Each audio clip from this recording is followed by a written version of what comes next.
It's Power Hour LSU.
All righty, let's go on a Thanksgiving Eve. Oh my goodness, so many coaching news, rumors, all of that going on. But we start off with what's old news, while it's also new news that Brian Kelly is going to get all $54 million of what he's potentially owed. Oh my goodness gracious. This is via the great Ross Dellinger, former LSU head coach Brian Kelly has received a formal termination letter from the school dismissing him without cause, per Yahoo Sports. The school states it will pay the required buyout of $54 million over 6 years as long as Kelly meets the obligation to find another job. Okay. So this was the big part of this is Brian Kelly's legal team is obviously a pretty good legal team. And they said, look, how could we go find another job if we never got, a termination letter, if you will? And that was always at the crux of all of this. There was something always about finding something with cause all the way back to, well, Scott Woodward didn't have the jurisdiction to fire him, and then we just fired Woodward and all of that. This was always going to be the end result. And this is why with these situations that are very legal, if you will, you go back to the initial reports of the buyout, there were quite a few people saying, hey, this buyout's going to be reduced. Hey, this buyout's only going to be 30 million, 40 million. And oftentimes buyouts are just agreed upon. Hey, can we reduce it to where we could just sign and just move on with our lives? But in this case, Brian Kelly was like, no, you're going to show me the full amount. And that is what Brian Kelly is going to get. Now, what does this mean for you? Well, it's different in college football because this does not affect your salary pool, right? It's not like, say the Deshaun Watson contract where that money is always going to hurt the cap that you have because, well, football is a salary cap sport when it comes to the players. This is money that you don't have to worry about. So, yeah, sure, you might lose an extra facility here or there, or you might lose a player or two that could have theoretically been more money towards the roster. But based on my understanding is LSU feels good about, the $54 million over 6 years, and they still feel good about Lane Kiffin and the contract that they are going after here with the OLK. So that, of course, is old news. A lot of you want to talk about Lane Kiffin. And based on my understanding is that LSU still feels as if they're in a really, really, really good spot. On Patreon, I released a full update on everything that I've heard as far as this search is concerned. I've spoken to an Ole Miss booster. We shared the news last night that there's more to it as far as Ole Miss players not being happy about how Lane has handled this. I've shared this from the get-go that I would think Lane's team would be a little bit more open to how all of this is transpired because Lane has always been pretty open with his players about the current day and age in college football. And there are some that probably feel that way. But, you can read our report, and there was reportedly a position group that walked out of a meeting. But look, it's all going to come down to what Lane wants to do. And there was a pretty prominent USC insider that shared something on an On3 message board. And someone posted it publicly that said that Lane might have second thoughts here. And this was always my opinion on the matter. Logically, going back to last Friday with Keith Carter's statement, if Lane was coming back, you would think rationally he would have told Keith Carter then and there, I'm coming back.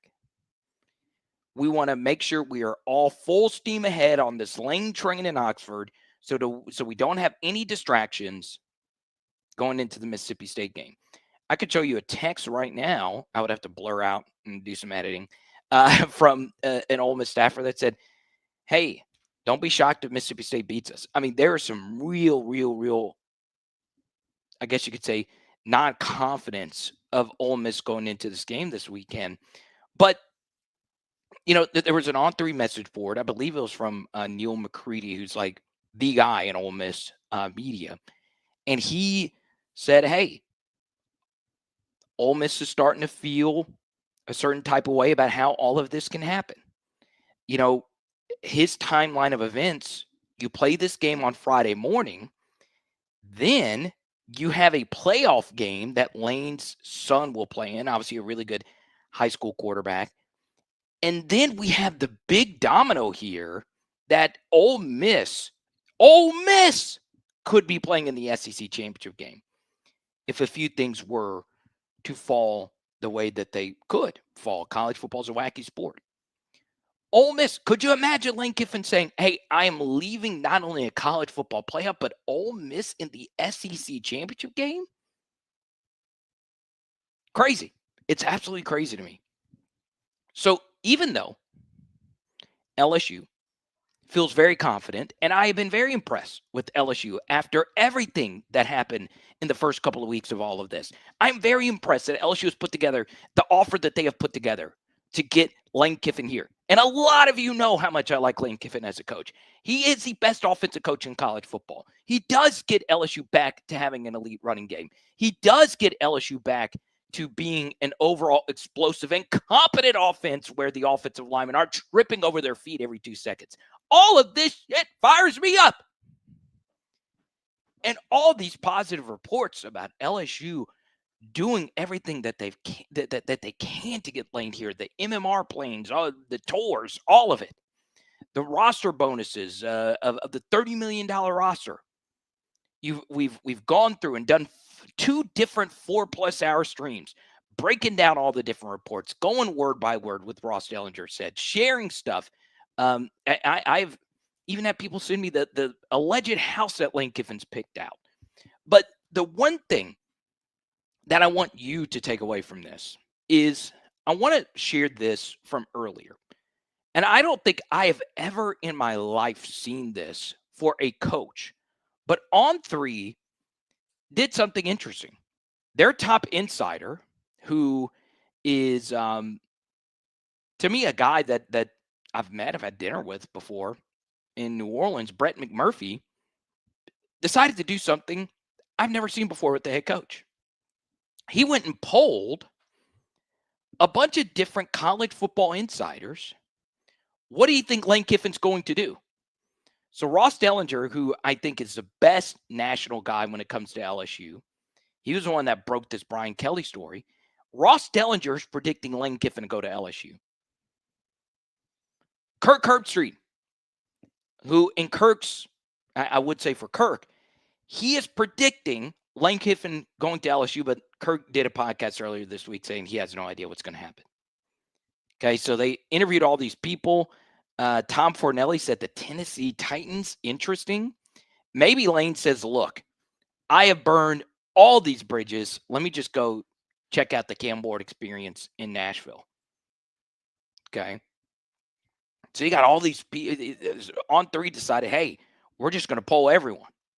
And the results of this poll were overwhelmingly in favor of LSU. 59 people. 59. A large percentage. 59. LSU. Ole Miss 17. It was interesting that Chris Lowe, who's really plugged in when it comes to SEC head coaching hires, really plugged in with Coach Saban. Chris Lowe predict Lane Kiffin going to Ole Miss Florida Gators at 5, Tennessee Titans at 2, 1 Alabama, and 1 no clue from Scott Van Pelt. And I'll be honest, I will never ever sit here and tell you that I'm Mr. Insider. It's not why I even decided to do this. I wanted to just break down football and chat football with every single one of you. I think he's going to say it, Ole Miss. I really do think so. That's what my gut is telling me. But with 59 people in that poll, what the insiders at LSU have told me, all the way down to real estate guys in Baton Rouge, and everyone's saying LSU. Like, it is shockingly how many people are saying LSU. And then, of course, the Florida Gator insiders still feel confident. Like, not just confident, very confident. Lane Kiffin at LSU, even though Dellinger in his report last night said that confidence in that is waning. We just don't know. And this is who you're dealing with here. And this is what you as a fan have to decide. Are you willing to put up with this? Okay. Are you willing to put up with this? I know some of you don't feel that way. So, and that's fine. This is one thing I always say. If you want to be negative towards Lane Kiffin, you can be negative towards Lane Kiffin. If you want to be positive towards a hire, you can be positive towards a hire. Just don't yell at me. But yeah, a lot's been going on. Doing a lot of stuff on the SEC channel. Apparently, Alex Golesh has, quote unquote, agreed to be the next Arkansas head coach. Not happening.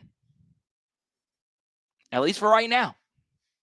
Big time Florida insider or Florida local TV reporter has said that Golesh told his USF Bulls team, I've not made my decision yet. So Arkansas reporters kind of jumped the gun. I thought it was going to be Kane Womack. It still could be Kane Womack, the Alabama defensive coordinator. And what makes this whole coaching carousel so interesting is that you have all these jobs open and you still have very high leverage games that could change schools and their viewpoints of their current administration. All right. So what if, let's just say Vanderbilt, who has decent playoff chances, let's say they lose to Tennessee, and let's just say Clark Lee, who, if I were the Florida Gators, I would seriously consider Clark Lee. Maybe LSU should consider him. I think there are some holes in his resume, but damn, it's hard to be more impressive than that guy. Clark Lee, you want to know someone that has haters and naysayers? Clark Lee, you know what he said? He said, at Vanderbilt, we're going to go for a national championship. You're telling me that Vanderbilt could not win a natty this year? I mean, in this sport, they could if they got in. I'm serious. I mean, if they got hot and the draw, fell in their favor, Clark Lee's built that bad boy on up. So, as we always do on a Thanksgiving Eve, we don't always go live on Thanksgiving Eve. That didn't make sense. But as we always do, I get my opening rant in. I share with you what I know about the topic du jour. I kind of want to talk a good bit about LSU versus Oklahoma tonight. I feel as if LSU and Oklahoma is going to be the ugliest college football game ever played. Okay. But LSU could play spoiler. And I'm going to be honest. And look, we could talk all we want about toxic fan bases. We all know Florida or Alabama is number one. Oklahoma fans are nice. There is only one that called me a coon. And I don't know if YouTube censors that word or not, but it's not coon A. And I'd never gotten offended when people called me that, ever. But outside of that, dude, Oklahoma fans are the nicest. I really do think so. I think they're some of the nicest fans. Their number one YouTuber personality raised thousands this week for the Boys and Girls Club of Norman. Eddie Radasevich. Oklahoma fans are nice. Something else about Oklahoma fans, they know we've owned their asses. We have absolutely owned them. And I shared that clip earlier this week, and every Oklahoma fan DMing me saying, well, you know what? Justin Jefferson's not walking through that door. Thaddeus Moss is not walking through that door. Joe Burrow's not walking through that door. But guess what, Oklahoma fans? Every time you play us, you suck. And we're going to take care of business. We're going to pull off the upset. I feel it. I feel it in my bones. I feel Weston Davis is magically going to turn into Anthony Munoz. And I feel like our Mason Thomas is going to be eating his words. Let's go. Pull off this upset. We own the Sooners. We're going to pull a 2020 Florida. We're going to walk in that trap. We're going to walk into Norman. Frank Wilson's going to be hoisted on the shoulders of LSU Tigers left and right, and we're going to pull off the ugliest 3-2 victory since Tommy Tuberville did that versus Mississippi State many a moons ago. I'm fired up. LSU fans, I believe in you. I believe in you. Okay? Knock their asses out the damn playoff. Knock them out. I'm fired up tonight, y'all. I'm fired up. And before I get to the super chat, this is how much I love y'all, okay? Doing my show from up north tonight. Ma and TT. You know where I do the shows when I'm in Baton Rouge? Ma and TT drove all the way up here to be with me. I even went and worked out with her earlier today at the gym. And I looked at her in the face. And Aunt TT, you know she can cook. You know she can make those lemony twang smoothies. I had to look at her in the face and say, Aunt TT, I'm sorry. Work calls. This is my job. We need to be hand in hand here tonight discussing college football, God's chosen sport. And that's what we're here to do tonight. I kind of want to go 5 hours tonight. I'm not going to lie. I haven't even had dinner yet. And guess what? I don't give a damn. I don't give a damn. I am ready to bring the freaking heat all night long. All right? Special thanks, as always, to each and every one of you. Please hit that join button. Become a member. You get extra benefits, film studies, all of that. The best Lane Kiffin play call. I broke it down already for all members and patrons. Sign up and help us out in a major way. Okay? Let's go to our first super chat. And it is your first ever super chat from Dwight Love. Speaking of Dwight, how many LSU Tigers have been named Dwight? Okay? So we have Dwight McGlothern. We have Dwight Schrute. I'm kidding. It would be cool, though, if like there was an Office episode and that Dwight said, yeah, I went to LSU. Spent my nights in Middleton Library. But I have to know where you got that cartoon white Joe Burrow t-shirt from. Oh, okay. I have to add it to my collection. Love the show. Keep up the good work. Go Tigers. All right. So it's kind of weird. And I have the shirt over here somewhere. I might just send it to you. And you might have a few of my curly hairs in there because I'm a hairy person. Kind of graphic, but oh well. But the problem with that shirt is I could tell you where you could find it, and you guys will obviously populate the store immediately because I have gotten that question quite a bit. But that part of why I got it was I was talking with them about them potentially sponsoring my LSU channel, and they said no. I would love for them to still do it. Okay. So I would be giving them free publicity of an object that I know is like really hot. So here's what I'll do, Dwight, since you did super chat $20. Send me an email. I'll tell you where you can get it from. How about that? Okay. Now let's get to some more of your comments. And this is a big thing about Clark Lee. What has he done without Pavia? Nothing. And that's it. Okay. That's it. And that's a whole kip and caboodle. Why I wouldn't hire him. But he's a good coach. Let's go to Christopher. Let's talk about the Alabama rumor because somebody in that poll said Alabama. All right. So for the Arkansas opening, I did a Power Hour SEC film study and show with the Arkansas news today that they were going to go with Alex. That's not what I was hearing. I was hearing that Arkansas was really high on Kane Womack, who played football at Arkansas and is a defensive coordinator in the SEC. So you have Kane Womack, and this is going to tie into LSU here in a second. So Kane Womack and Alex have had kind of a flipped career. So Alex was an offensive coordinator at Tennessee, and he's been a group of 5 coach at South Florida, all right, these last couple of years. Where it's flipped for Kane Womack. He coaches a different side of the football.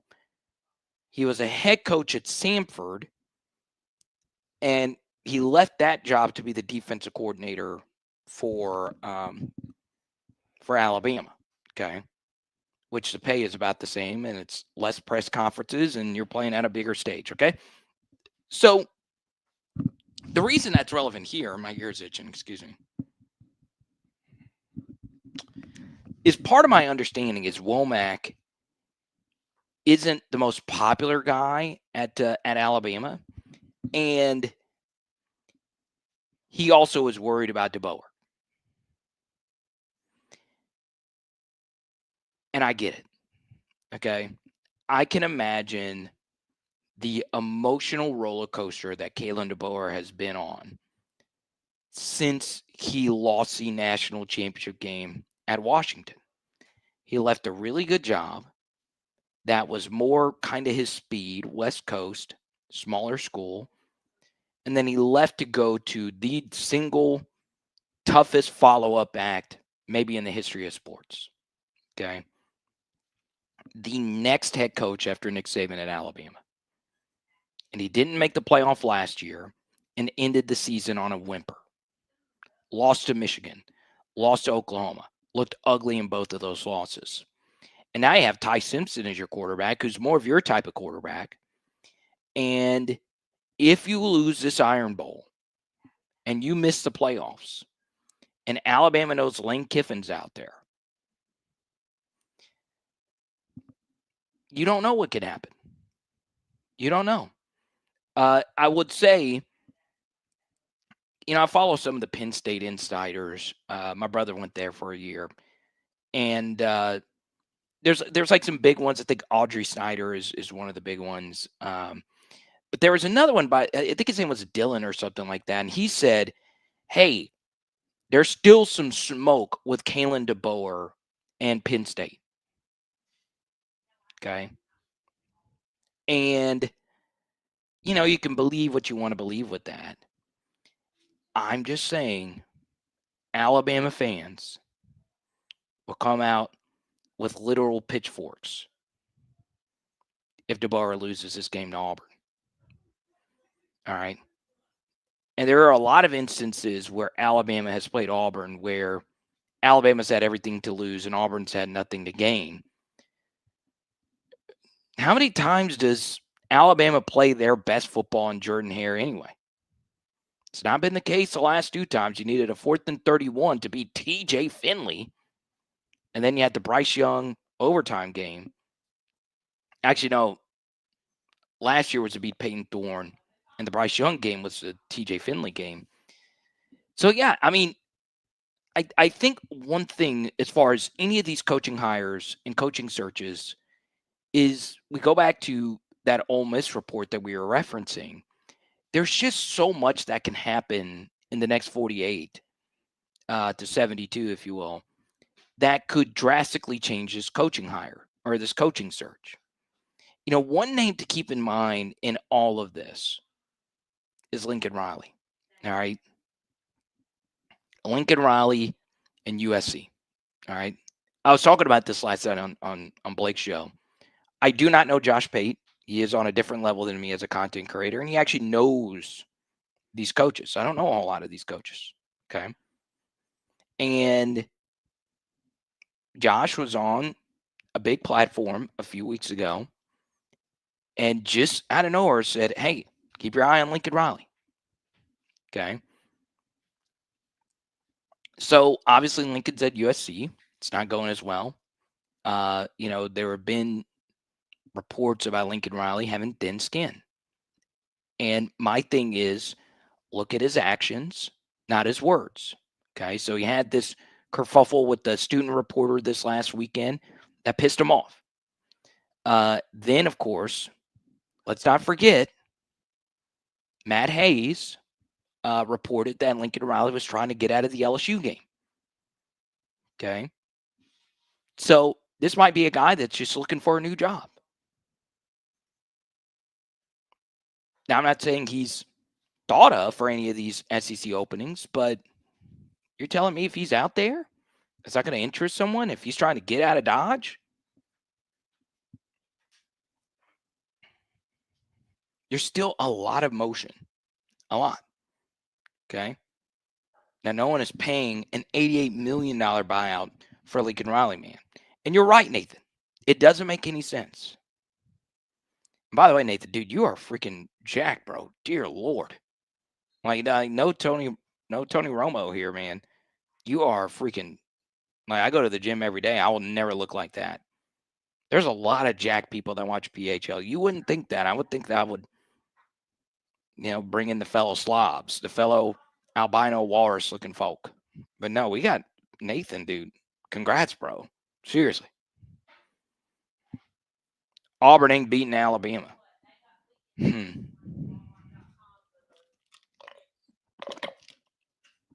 Yo, Auburn's good, dude. Like, they got talent. Zach, no, I did not see anything as far as drinking the extension is concerned. Okay. But I'm serious. Like, a lot of people are like, dude, this dude is for real, like, ripped.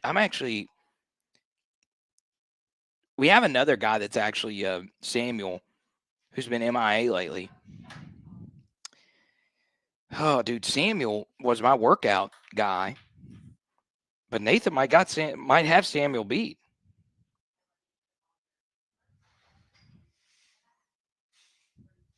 Okay. This comes in from Julie and a physio, Ice Pal, Dylan.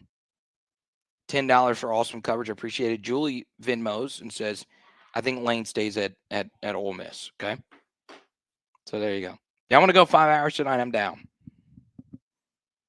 So Nathan said, there you go. Look at that. Dude, I'm serious, bro. I can't get over that. That Gulish was born in Russia. Yeah, Russian. I'm not going to, but tonight I'm going to not bring up Eli Drinkowitz's name because every time I do, it's Carter, you don't know ball.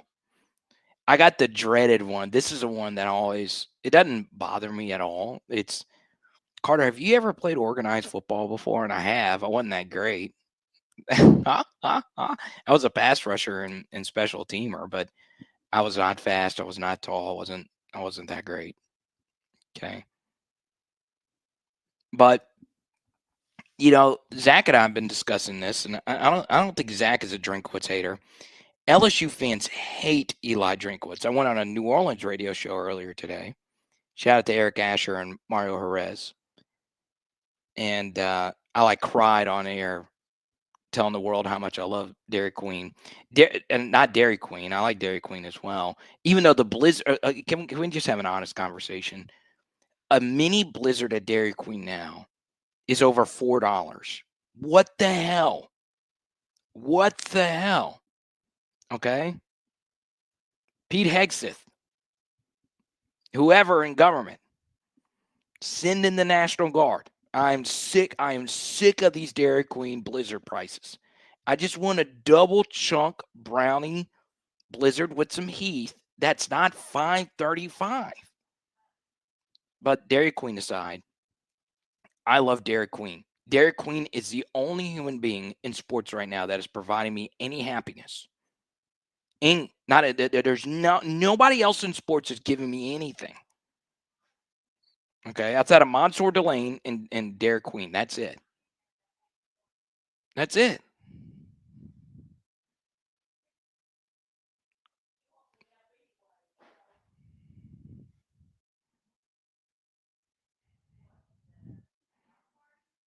Have I been to Canes lately? What's up with Canes? Okay.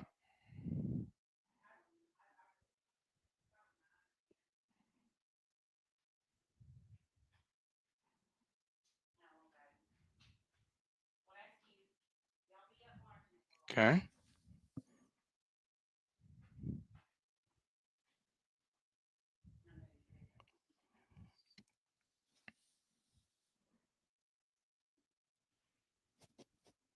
What happened to Cane? Oh, it's gotten more expensive. Caniac used to be $10. Now it's 18. Well, look, I don't mind paying for that if Todd keeps giving our guys NIL deals. Plus, I'm just a Canes fan. True story. Todd Graves. he and I've only hung out with him once. I met him a few times, but it was for Cinco de Mayo at Superior Grill, and he bought me a daiquiri. Dude's an awesome guy. I remember that. I'm a Graves guy. Todd, hit me up. I know he sponsors the 104.5 studio. He could sponsor my studio as well. I will crush some canes. I will beat anybody in the canes eating contest. Okay.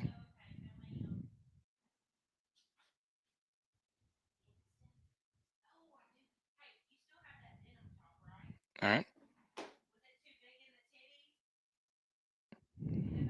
Now, we do need to hit a break. Coming up after this, am I growing on Kenny Dillingham? In more ways than one. PHL Nation, it's time to lock in and get serious really quickly with our friends at Fortified Gulf Coast and FortifiedGulf.com. This is my buddy Ramey. He is one of many Fortified Gulf Coast inspection professionals that are doing something to help you not only save your home, but your memories. The Fortified program got started about 13 years ago. We adopted it here in New Orleans about 2.5 years ago.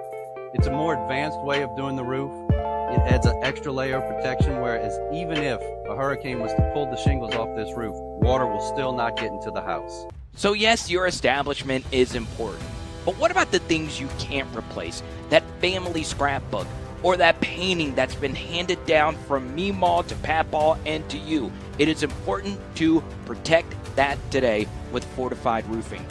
And while this seems like a priceless asset, did you know it can actually save you on your homeowner's insurance up to 37% if you are in South Louisiana? Just call the number 504-444-7563. That's 504-444-7563, or visit FortifiedGulf.com. That's FortifiedGulf.com. Let's go. Are you missing that sweet swing? If pain is holding your golf game back, you must check out the full simulator at the Lafayette location of Laborde Therapy Center. Yes, Chase and his team built this simulator to go along with a full set of programs catered to your needs. Yes, this entire team at Laborde Therapy worked hard to fix that back. Your elbow, shoulders, wrists, knees, toes, it doesn't matter. At their Lafayette location, 337-981-4053. Call today. But what if you don't golf? And what if you don't live in Lafayette? No problem. They fix anything therapy related. Book today, LabordeTherapy.com, with locations in Carencro, Youngsville, Morgan City, and Crowley. LabordeTherapy.com. LABORDE therapy.com. Let's go. Alrighty, so I just have a tough time believing wherever Kenny Dillingham's going to go that he's not going to be successful. I just think he's good. I do. I like how he addresses players. I like how he addresses coaches. I just think he fits the SEC in many ways as far as his energy, his relentlessness of being great. You know, it's something I find interesting about Kenny is he feels he was the better coach in the game between him and Sark. There was a lot with Sam Levitt going into that game saying, hey, I'm the better quarterback than Quinn Ewers, and he's probably right. But one really good thing I like about Kenny is you're not only going to get Kenny, you're probably going to get Levitt as well. It would not shock me. I'll put it like this. I would say it's a 50-50 shot that Dillingham is either with Arizona State or with either Florida or LSU. I do feel Florida is high on Kenny as well. And I'll leave it at that. Okay. So I will say that let's just say LSU is left at the altar by Lane Kiffin, and he stays at Ole Miss. And let's just say Dillingham is high on the radar of both LSU and Florida. What if it's just whichever program pursues Kenny really hard here is the one that gets him? Okay. So, man, I would be perplexed if Kenny is still at Arizona State next year. I do think LSU is interested, and it would not shock me if Florida went after him. And the thing is, with LSU fans, and you can go back and re-listen to our stream from yesterday where the thumbnail is an image of Eli Drinkowitz, Lane Kiffin, and Kenny Dillingham. When I mentioned Eli Drinkowitz, you guys it's like that human resources meme. If you're really on the internet, you know what I'm talking about. You guys hate Eli Drinkowitz. You hate it. Hate him. And you love Kenny Dillingham. All right. It's literally, if I were to think of the absolute best way to describe the feelings towards Kenny Dillingham and Eli Drinkowitz, one is dusting your crawfish and the other is not. That's basically it. All right. If you're on PHL and you say you dust crawfish, people are ready to tar and feather you. Which I don't get it. I've had dusted crawfish. I've had non-dusted crawfish. They both taste great if it's done properly. Same thing here. I feel the same way. I think both of them would do really good things at LSU. I really do think so. Okay.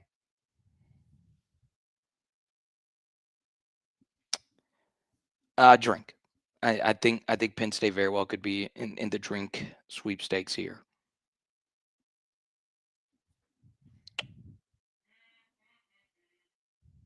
Okay.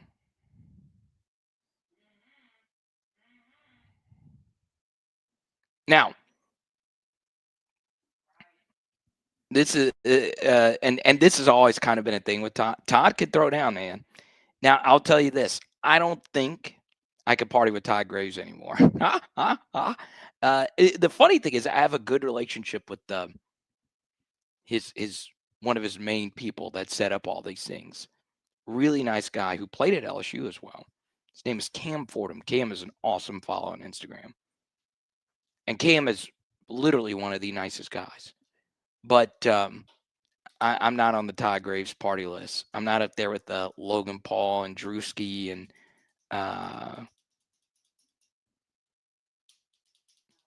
the celebs.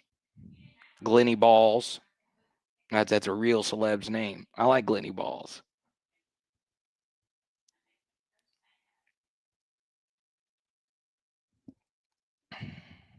Jed Fish and Howie Roseman.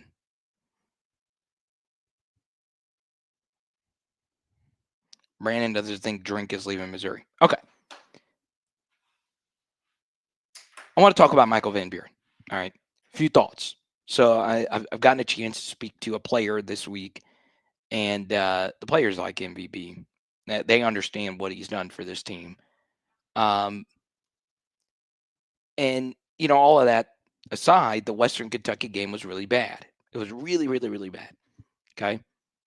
But he did have the 4th and 3 conversion, which if we probably don't get that little flip to trade heads, we might not win that game, which, probably doesn't mean anything to a lot of us because we're already bowl eligible and no one really cares. But, we do have a DB that's up for a Thorpe Award. And, I want to win this game. I want to win this game versus Oklahoma. With Michael Van Buren, I truly do think he made one of the most team-first decisions I can remember in LSU history. I was trying to vaguely remember this. There was one, and Chance, you're going to know this. There was one LSU DB who burned a full season back when there wasn't the 4-game rule to help us win our first natty with Nick. And was it Randall Blue Gay or Travis Daniels? I don't know. It was someone. And basically, that's what MVB has done. He played this game, and the truth is, there's two things to discuss with MVB. He wants to come back, and he would be an awesome backup option that simply cannot be your starter next year. So you then get into, well, we can go get a real starter and have MVB as a backup, but you don't want your backup to be dealing with the, hey, I want a redshirt to get this year back type of situation. So for me, MVB is about a best case scenario backup that you can get in college football. But there's two things here. He cannot be your starter next year. And then you also need to start setting your sights on not only getting a head coach, but what are you going to get at quarterback? So if whoever watching this wants to know why Lane Kiffin is worth whatever you're going to pay him, is that Lane solves two of the big problems that are on every college football team. And it's the two most important things on every single college football team. It's your head coach and your quarterback for that season. All right. And the best case scenario is you knock out two birds with one stone, which means if Lane Kiffin is my head coach, I know my quarterback situation is going to be good. All right. So this was part of my logic with Lincoln Riley. Back when Lincoln moved into the number one spot for me for the LSU opening, is that with Lincoln, we could call it Lincoln. Why not? There's probably a tried out listening like me. Huh. Let me sip this pumpkin spice coffee and listen to this chubby Bruno Mars talk about college football. So Lincoln, we'll call it that, both Lincoln and Lane. They both are going to guarantee that you're going to have good quarterback play. All right. Like Jordan Mailata is really good. Like he's really, really, really good. I wouldn't have got that from watching him at UNLV. And be honest, for those that watch college football and keep up with it so closely in the offseason, when Trinidad Chambliss of Ferris State transferred, you're like, why would you do this? Is this another Spencer Sanders situation? We know it's an Austin Simmons show. Lane made it work. By the way, Marcel Reed was Lane Kiffin's QB first. All right. So then we then get into Christopher Lane. What quarterbacks are out there? I think most of you are just so shell-shocked by not having QB run game being a part of our offense. You're wanting the NC State guy, Bailey, who can fly. But there's going to be a fun market of transfer portal quarterbacks. What if Aiden Childs wants to get in there? I've always had a vision of Aiden Childs transferring to the SEC this next season. Really good quarterback at Michigan State. He's not great, but he can get you a solid 9-3 at LSU. All right, so it was Travis Daniels. Okay, good. It's going to Ben Tiger. What we desperately need is an offensive line. Okay, so let's get into this as well. Something else you get with Lane is, how many Ole Miss offensive linemen have gotten drafted?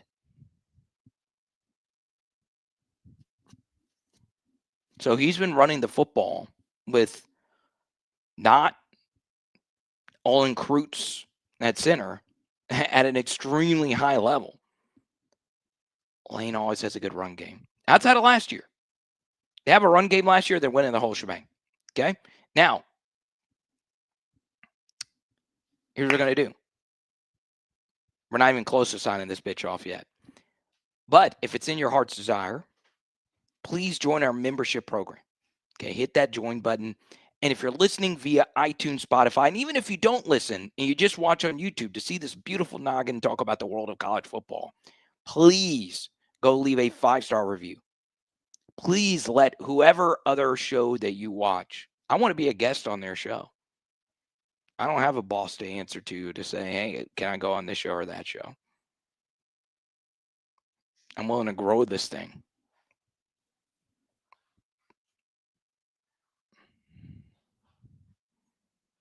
Let's go to LA Mom. Deuce Knight is who she's referencing. Yeah, probably. It would make no sense for him to not do that.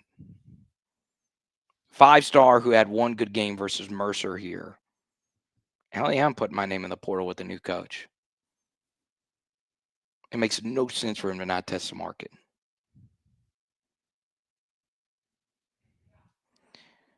Let's go to Shamor Nelson. What OC would you like for LSU to go after? And if Baker doesn't stay, what DC would you would fit best? Okay. I'm going to give you the absolute best OC in DC that's out there. And they're not going to be popular names as far as LSU is concerned. Okay. The best OC that's about to be available is Bobby Petrino. All right. By far. But he's older. Does he really want to jump back to another SEC school? So he was at Texas A&M. Then he's been the last 2 seasons at Arkansas. Now, would he want to come to LSU? I don't know. And then the best defensive coordinator is Jim Leonard. That I adore. And something else I like about Leonard is he's played in the league. Okay, he's a DB. So I think he would do really good things here as a DC. Now, who else could be out there? I don't know.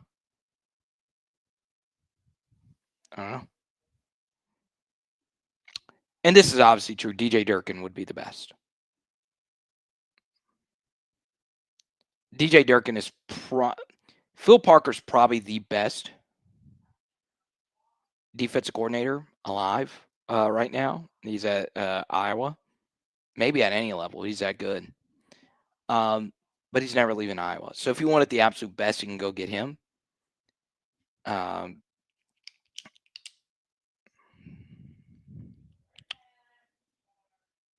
But yeah, I mean, what happens with Charlie Weiss Jr.?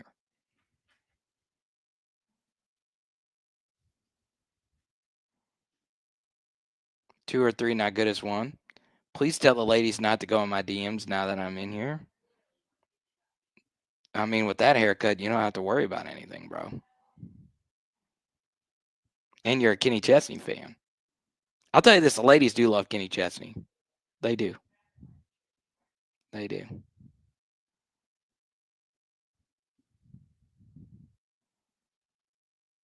Trying to think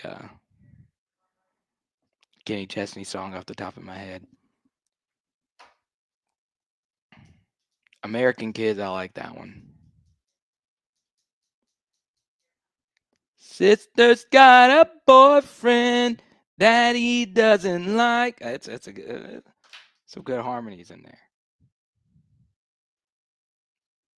Paul Pelini, okay.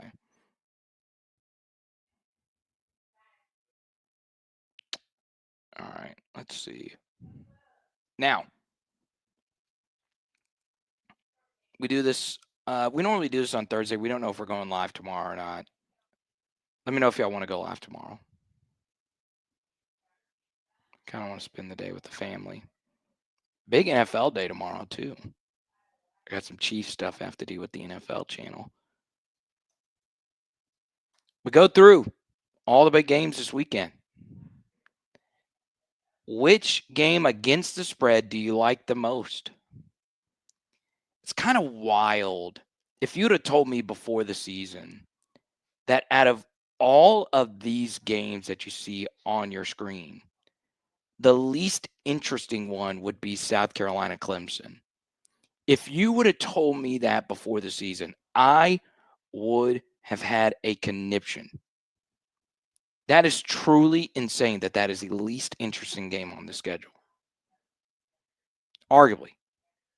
I think many would say Louisville versus Kentucky, but if Louisville hadn't blown the game to Clemson, then that would be a playoff game basically there. Dude, these games, it's going to be such an insane weekend.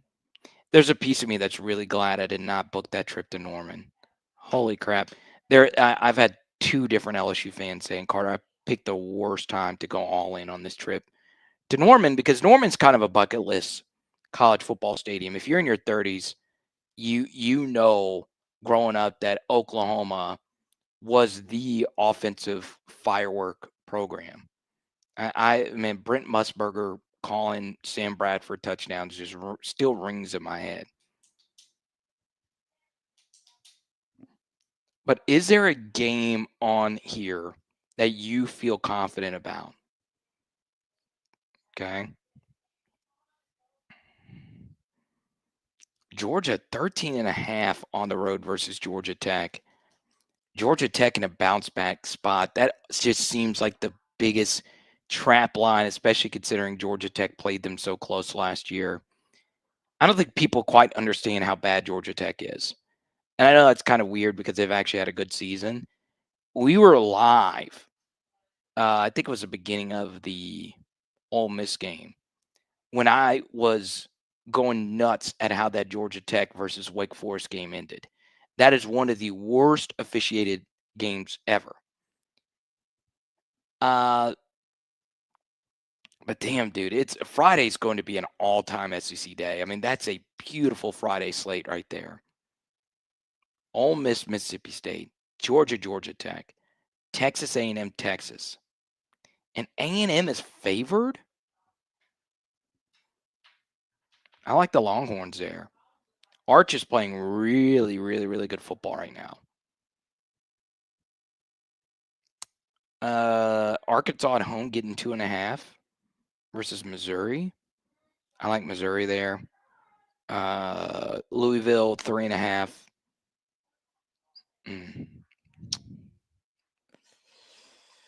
Tennessee getting 3.5 versus Vanderbilt in a playoff game. I love the Vols there to cover. The total at 65.5. That's diabolical. Look at that total, and then look at the total of LSU Oklahoma. Vanderbilt Tennessee has 30 more points to their total. 30 more points. Like, really think about that. Really think of 30 more points. 4 more touchdowns and then some to their total. Okay.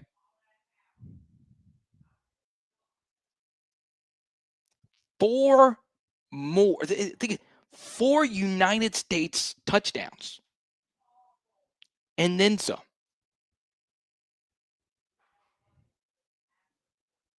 And that's like the most NFL line. I didn't mean to exit out. Shout out to the Score, and they do good stuff.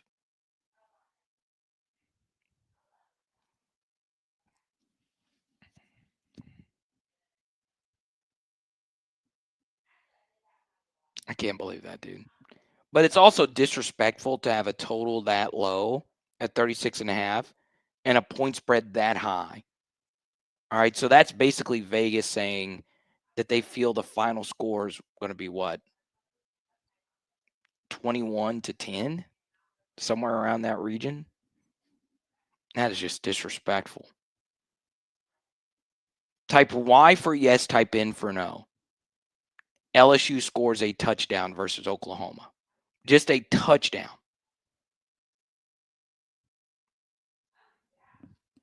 That's all I'm asking. A single United States touchdown. Can LSU score one? Player X coming in hot. Thanks for the very generous donation recently.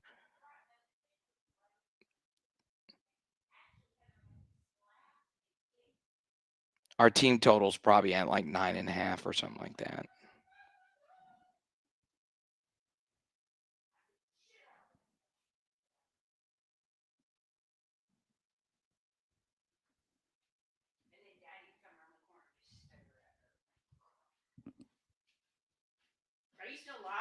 Yeah, we're still live. You want to come on?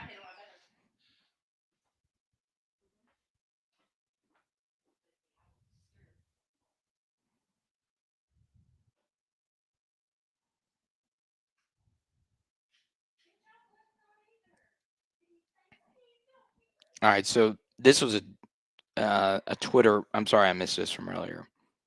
Thank you, golf and gambling on the O or 1,000 gas money. Huh? Huh? Huh? All right. So I want to talk. I want to bring back the Brian Kelly thing here. Should Brian Kelly just say, "Hey, I'll take a reduced buyout. You guys have done more than enough for me. You gave me a nice house on Dalrymple, and so on and so on." And I will always say this about people that are truly rich, and I doubt somebody listening to this right now, unless it is Todd Graves, has as much money as Brian Kelly. Okay. Most rich people want to be richer. They don't want to take less. And one of my better calls on this was during those reports that Brian Kelly was going to take less. I kept saying, no, I don't think that's going to happen. Okay. Let's talk about Sibley and his super chat. And this is obviously something he's more passionate about than anyone else. So Sibley, of course, a big Texas supporter, lives in Austin, and then, of course, has helped build Baton Rouge to what it is now. Thank you, Sibley, for your generous donation here. Studs for Texas 2026, all from Louisiana. D. Williams, backup DB, and Hills from New Iberia. Arch Manning and William Randall, Wardell Mack, James Simon, Hayward Howard, and trying to flip the DE for Edna Carr. LSU recruiting. Yeah, the Anderson, the Anderson kid from Edna Carr can play, and Texas wants him. Okay. It's a little side subject here to your super chat. We did lose Dominic McKinley's little brother. We lost his commitment. He flipped to Ohio State today.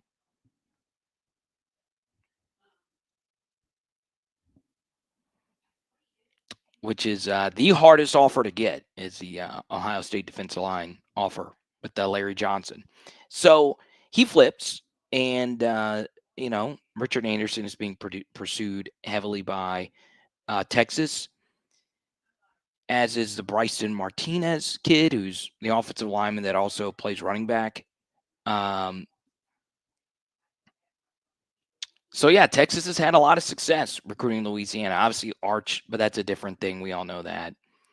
I'm a big James Simon fan. He is a thick running back. I would have loved James Simon on this team. But, he's played mostly spot duty. But Sibley makes a good point. I understand that's something he's passionate about. They do recruit Texas well. I mean, Texas does recruit Louisiana well. And it kind of pisses me off. Okay? Because Austin is a bit of a trip. Okay? It's not like if we were talking about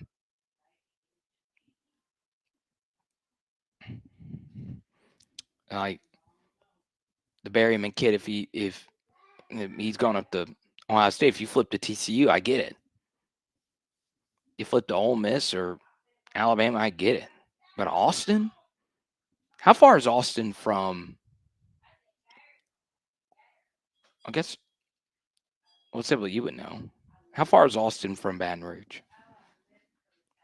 If the Rebels roll State, is Kiffin swayed? If so, should we be willing to bet on the potential of the next head coach? Hope we catch lightning on a bottle. Yeah, Tommy, I don't think I have properly done the hedging on this, and I'm a degenerate, and I probably should do this. I'm a degenerate still looking for a big sports betting partner. So, by the way, DraftKings, FanDuel, if you're listening, come on board. I don't bite. I pick against the spread every week. But I bet you there is a way to hedge all of this, right? Like, you can hedge Mississippi State winning outright and Lane Kiffin taking the LSU job. because those two things would probably go hand in hand, right?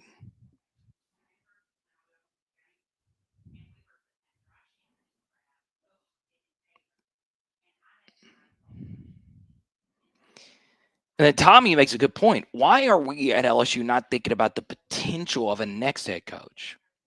Like, for instance,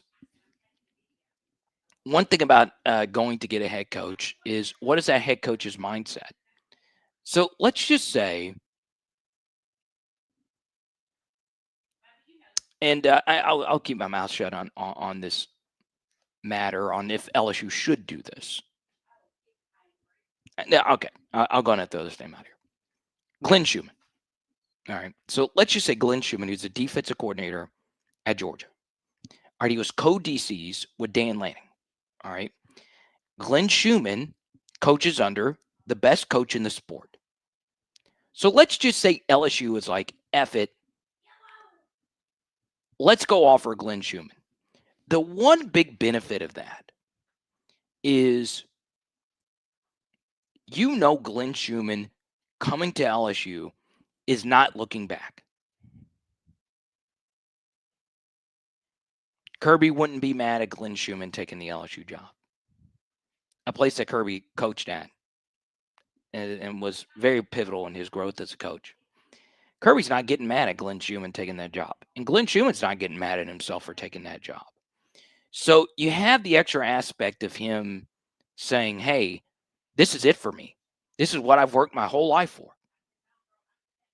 to get a big-time coaching job such as this one. So you get into, well, he doesn't have a lot of coaching experience. Well, if we know that all of this is really a crapshoot over which coaches are actually going to work, why wouldn't that option actually make sense?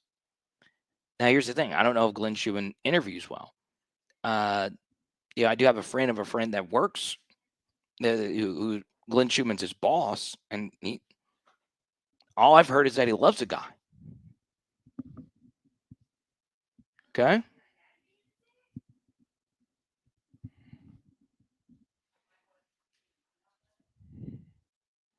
My mom says 6-7 hours. How about that? Let's go to AJP. He says, I can tell you right now, Hayward Howard Jr. will never go to LSU. That's my nephew, and I know how his recruitment went, and it was not good how it was handled by the Tigers. Well, AJP, please shoot me an email. Obviously, it's very sensitive information on how it went down. powerhourlsu@gmail.com is where you can find me. Okay?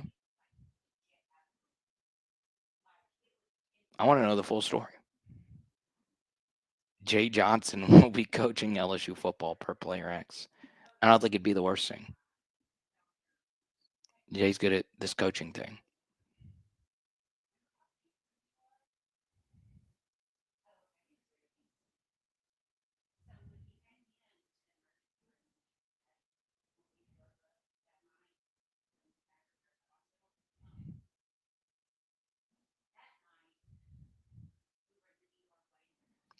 I do want to play this clip right here. I trust this guy's opinion. He obviously cares a whole hell of a lot about LSU. Okay. Do we want the guy that's kind of showing us his disloyalty? Right. Like, you know what I mean? Like, do I really want that guy? Like, right. Because he built the Ole Miss program. Yeah, definitely. That's like all his fingerprints. Definitely, yeah. He was, a couple of years ago, they was calling him like the transfer portal king, right? So he's like created this culture and this environment where, a lot of guys want to go play for Ole Miss. Right. Right. Because now it's like, oh yeah, I took you to the altar, but I don't think I want to marry you. Right. Now that's really weird too. And I think as a player, like if I was a player on Ole Miss, I would somewhat feel some type of way, right? Because like we having all the success, everything is going our way, and you want to leave for like the girl down the street. Right. That's exactly what's happening. I know he's the best candidate. He's probably my number one candidate too. But like, do I want to deal with that? Ole Miss didn't have that flair. I think Lane Kiffin brought that flair. He brought it there for sure. Right? Lane Kiffin needed some structure, right? And I think Ole Miss provided that for him. So it seemed like a happy marriage. It seemed like it. You know what I'm saying? knocking at the door. Till the big booty girl show up on the front porch, like, it's like, hey, hello, I'm available. Like, come on. I like the Southeastern sweater. How about that? Big booty girl. Is her name Judy? That would rhyme.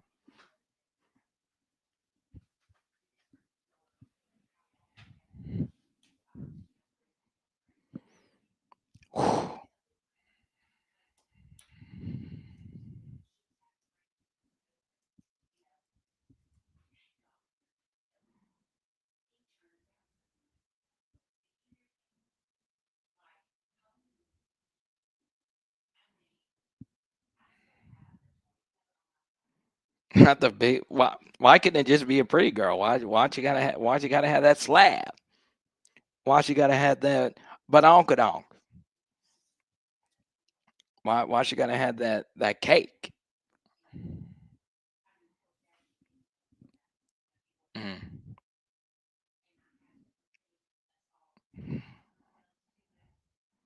Well, what's the deal, honey? Why she gotta have that? Why she gotta have that roast?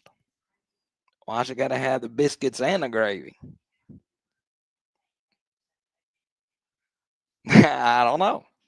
Why couldn't it just be a height? Why do it have to be a big booty? Or what if she's ugly? Or she got warts on her face?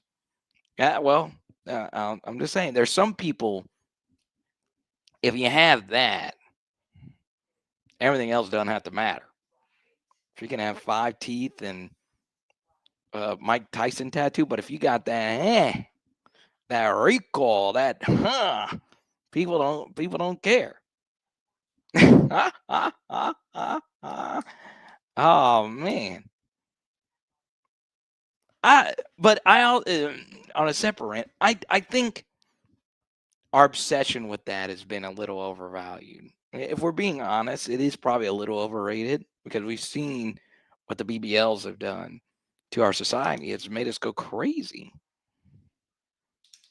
Doesn't make any sense. Doesn't make any sense. And for what? For what?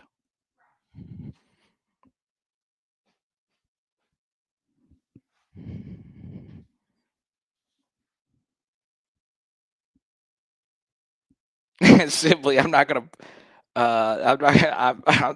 put that comment on the screen, even though it might be true. But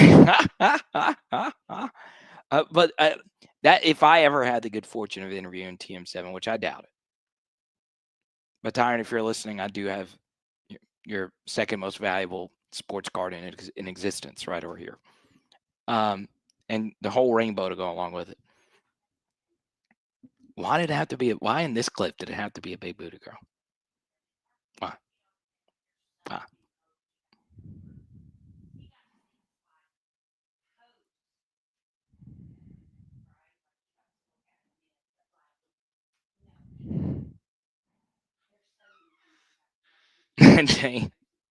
Dave's one of my best buds. That's why they make the paper bags. I don't get it. Why did my viewership go up when I started going on this rant?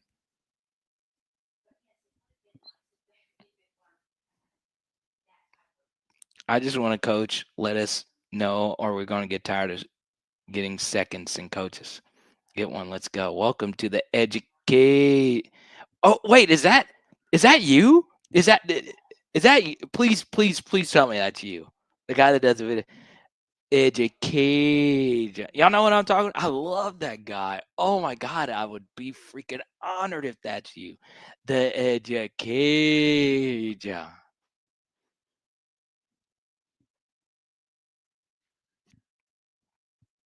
All you gotta do is turn on.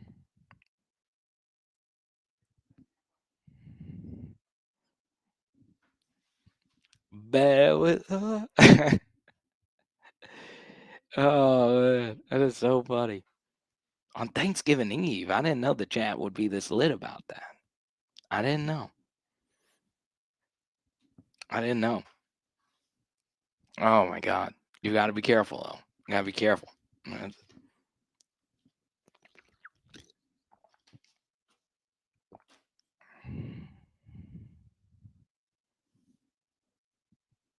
This is true. My dog. Can you really drop beats? I'll freestyle right now. Every time we got seconds in coaching, they won natties. From what I remember, Saban wasn't the first choice. You're correct.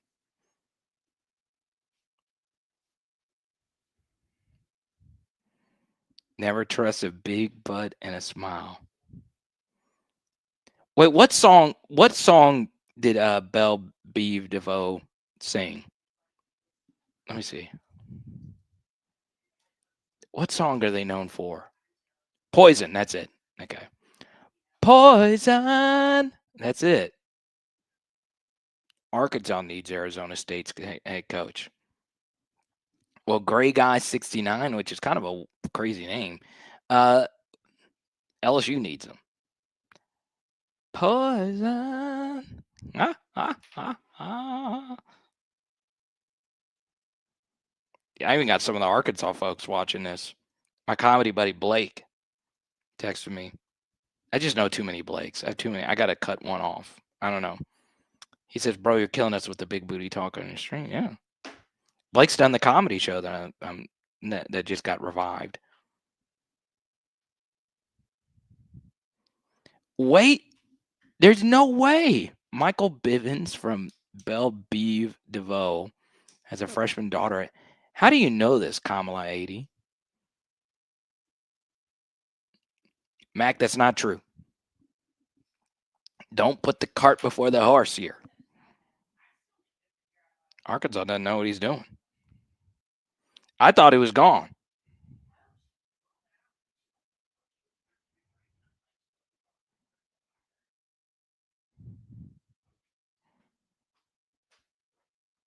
It's not official.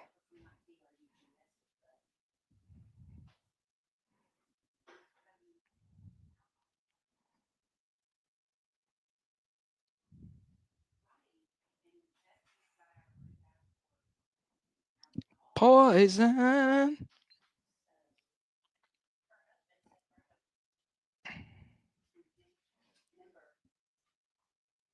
But honestly, and this is, I want you guys to be as honest as you possibly can. Would you, if you were in Brian Kelly's spot, would you take a reduced buyout? Once again, you're already worth well over $100 million. Would you take a reduced buyout? Okay.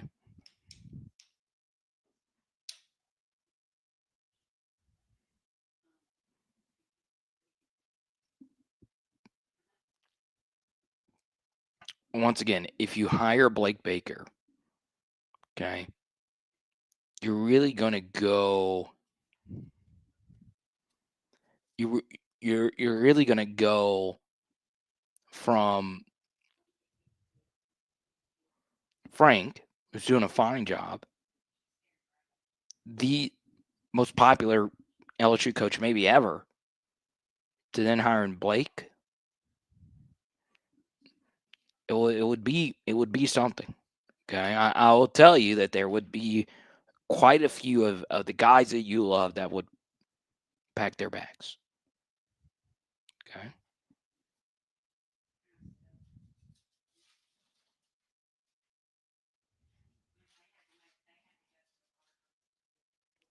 I'm just telling you right now, the job that I think wins the biggest, if the right coach is hired, is Penn State. I don't think people quite understand how underwhelming James Franklin actually was. And James Franklin had one of these kind of Les Miles situations where the actual win-loss numbers were good, but the advanced metrics weren't that great. And he was at a great job where he had better players, a lot of resources, and just couldn't win the big one. I'm just telling you, man, dude, James, I think, is actually going to be fine at Virginia Tech. And Penn State can win big. They can win big. They're one of the few schools in the Big Ten that really care about winning big.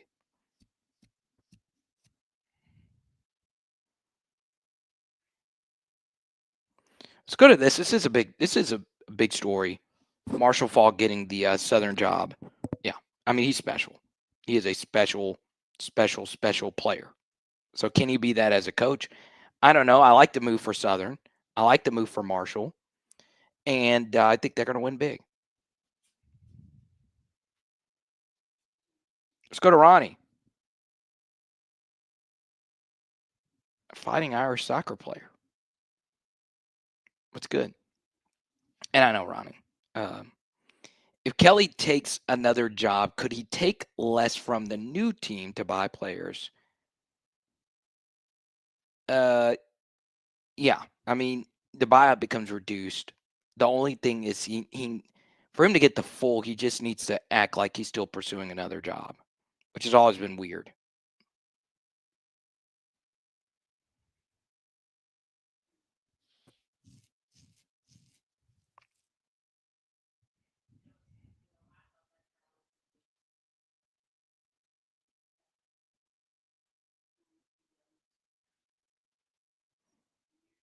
All right. So I've had a few messages to talk about the free BK stuff. Now was a son talking about his father, but it was poetic. Okay.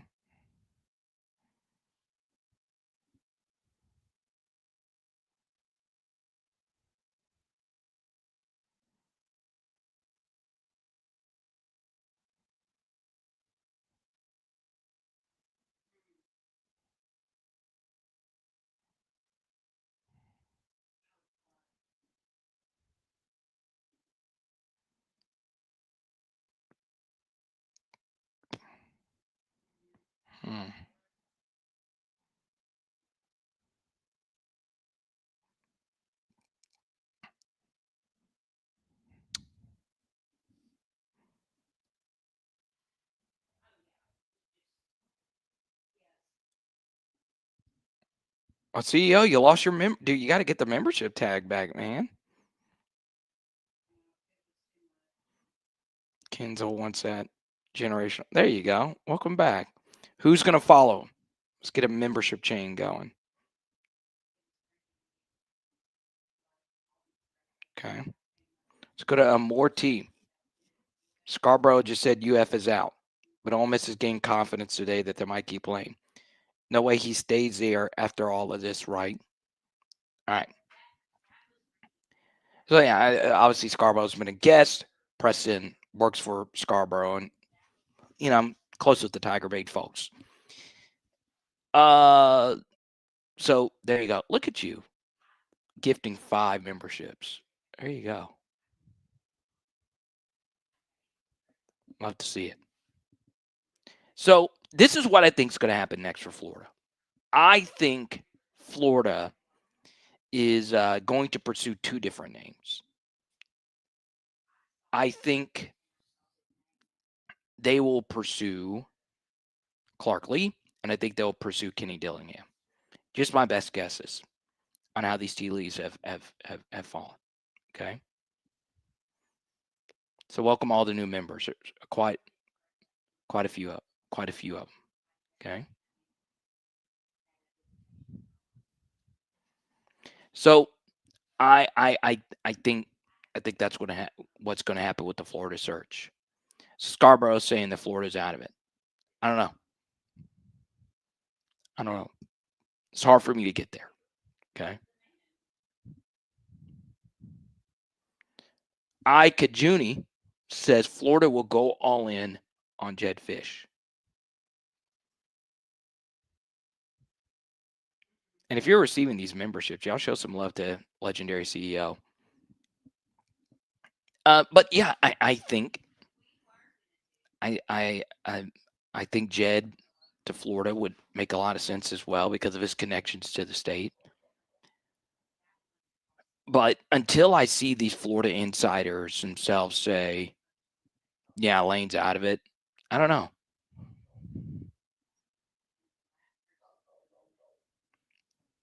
And Jay Addison says, what's the backup plan if Lane rug pulls us? My understanding is that it's Drink and Dillingham. Okay. What if I told y'all breaking LSU? Actually, I'm not even going to say that because it would get clipped.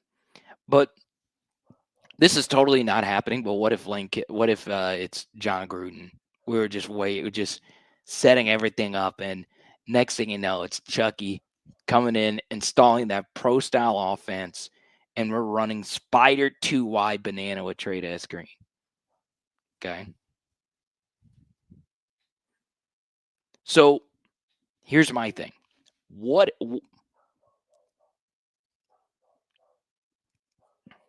So CEO, I'm on deck if Kiffin doesn't take it. I will say legendary CEO has been out on Lane. Okay. He has been out on Lane for a while. And that's fine. You heard Tyron a minute ago. He said Lane's his number one guy, but he was bringing up the other possibility of that.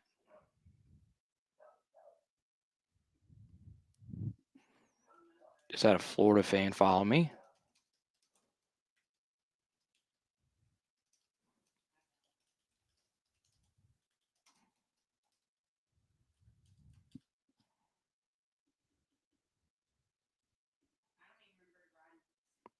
Okay.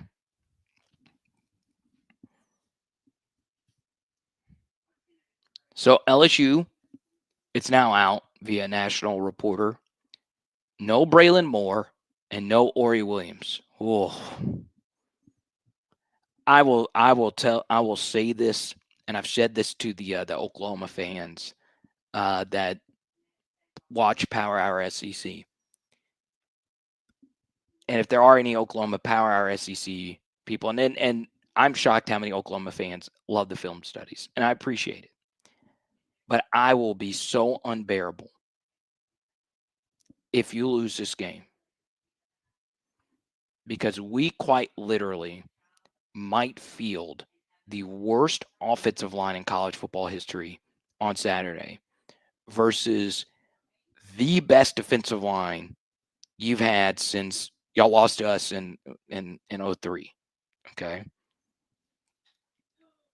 If you lose this game, you will I might not ever be able to do Oklahoma film studies again. Okay.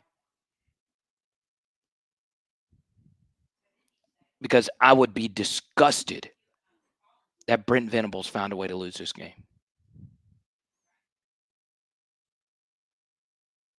So that means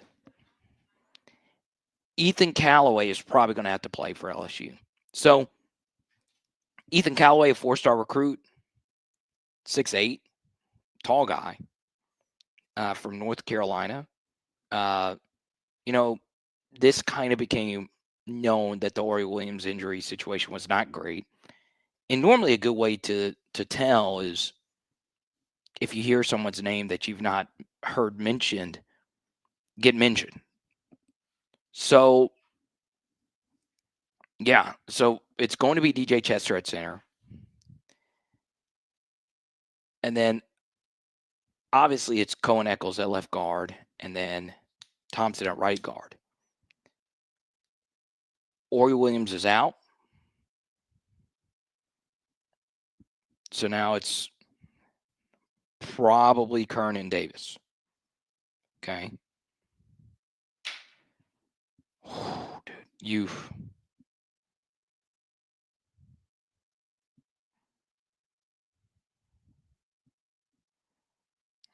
I don't know, dude.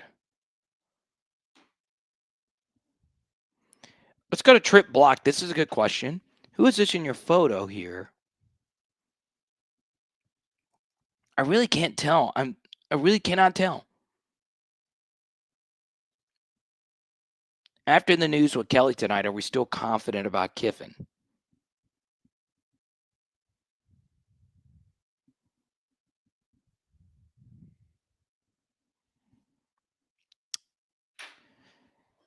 Yeah, basically them settling the lawsuit, or it's not a lawsuit, but them settling this is them basically saying, hey, if you suck, we're going to pay you what you're owed.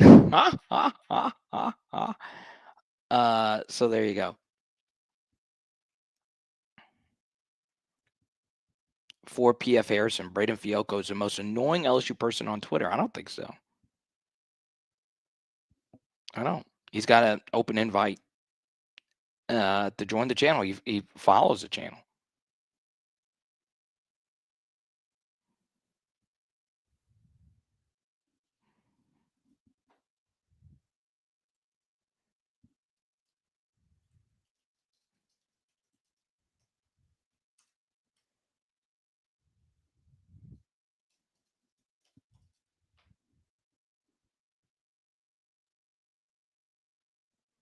Oh, that's Torrey Carter. Let's go. Oh, man, that is a deep cut. Love me some Torrey Carter. All right. Wore the same number. My favorite player on this year's team is Jack Pyburn, who was on the channel before the season.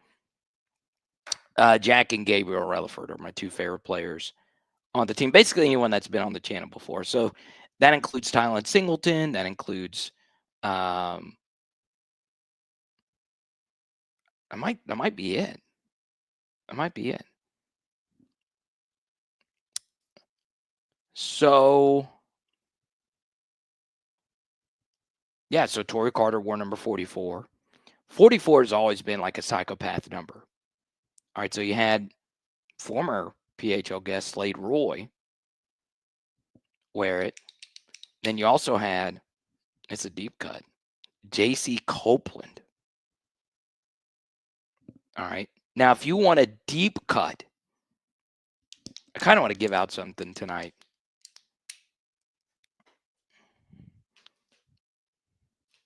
Let me see, where are we at on supers? If we get to a hundo in supers, we'll give this out tonight to whoever gets this trivia question correct. We are 60 away. All right, we're going to give out this Jaden Daniels card. Okay.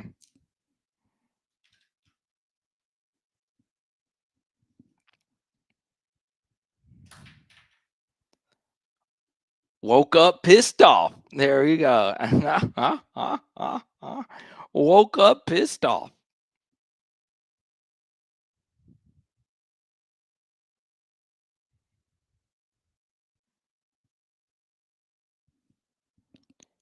Can you name the former LSU number 44 who is now more famous for being on a reality TV show? All right. Let's see who can get it. Can you name the former LSU number 44 who's now more famous for being on a reality TV show?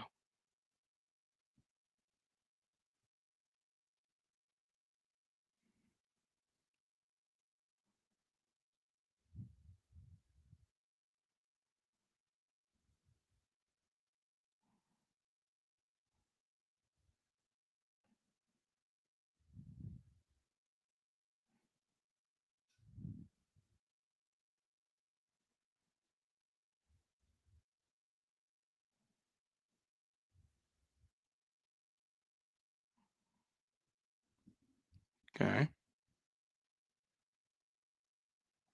It's not Torrey Carter. So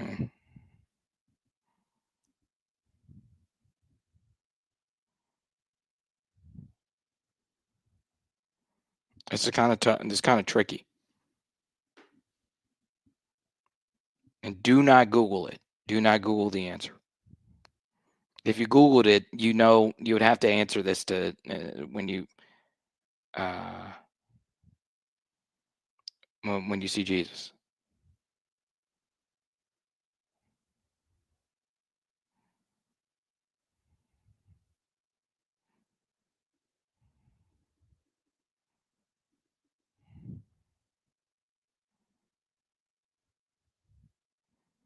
What's even wilder than the Kevin Falk news is that S.J. Toohey is going to be the next athletic director at UL Monroe. The guy from The Blind Side. Okay. Oh, we got it. Reed got it. It's Danny McCray. Yes, Danny McCray is the answer. Okay. Now it was number 44, but that makes sense. Number 4. So you can make the case it's Big Foe, number 4 on America's Got Talent. Okay. But it is Danny McCray. He was on Survivor. Okay.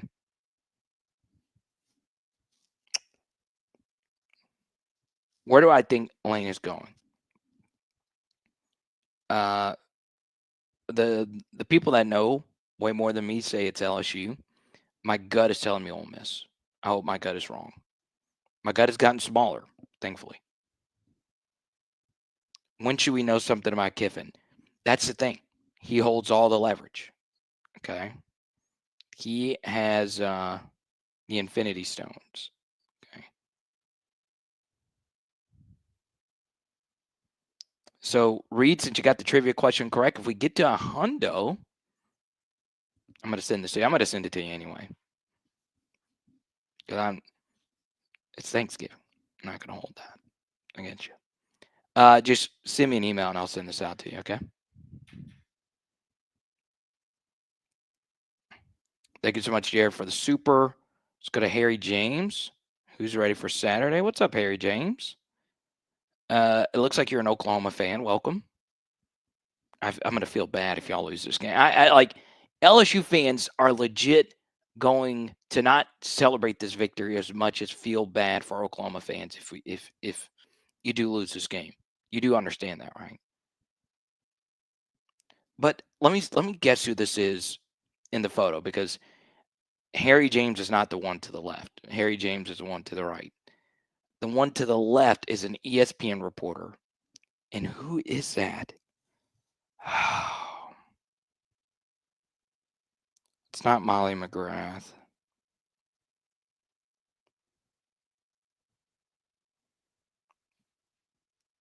God.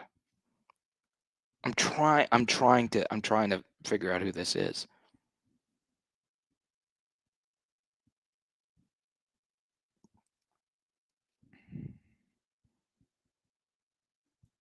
Yeah, Verge wouldn't be talking to Kenny, per se.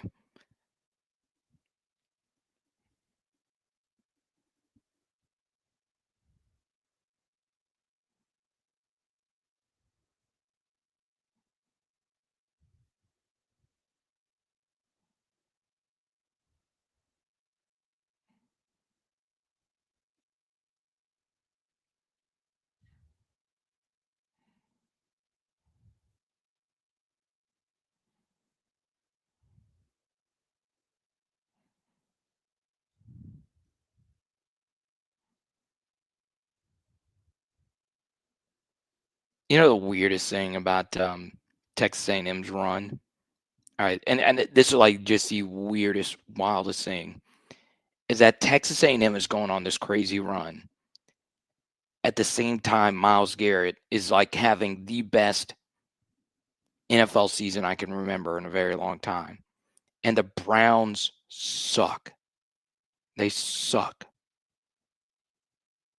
Harry, let me know who that is. I couldn't figure it out. It's an ESPN reporter. Or I don't know, it could be your girlfriend. I don't know. That's what it looks like.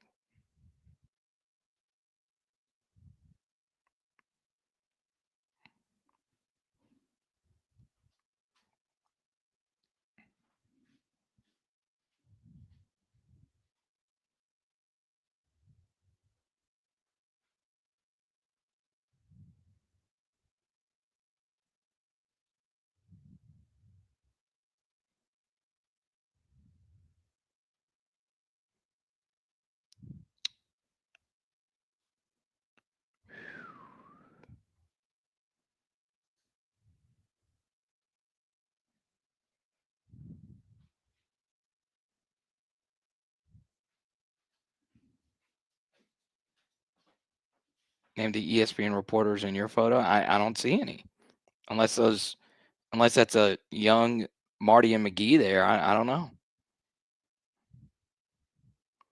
A&M has had the easiest SEC schedule in history. Well, they play Texas this weekend, and that'll tell us a lot about the Longhorns. You want to know why I'm a big 9-game conference schedule supporter, it's because, well, you can't miss anybody. You don't miss as many people. Okay.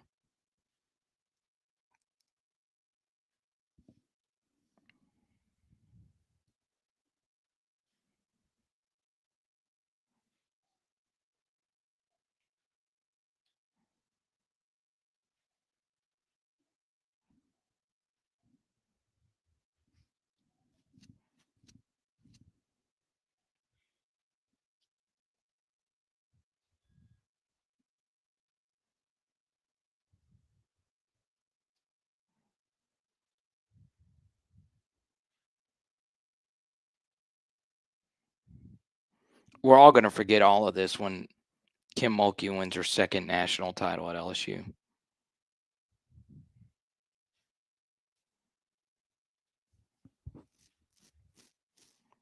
Speaking of, I'm going to play this and it'll get me demonetized. That's okay. But I hate BBLs is Bapa's name. He made this edit. Gotta make sure the music's not playing. Get some AJ Halsey highlights going. We could slow-mo them. We get these Halsey highlights. I'll tell you this, Wop God. So where do we riot if LSU hires Drink as a backup plan?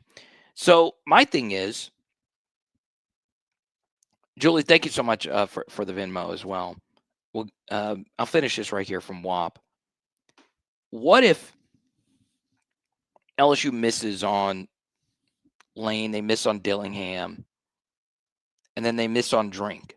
Well, do you really want LSU to be in a panic spot where, let's just say those are their top three and they didn't really have anything after that?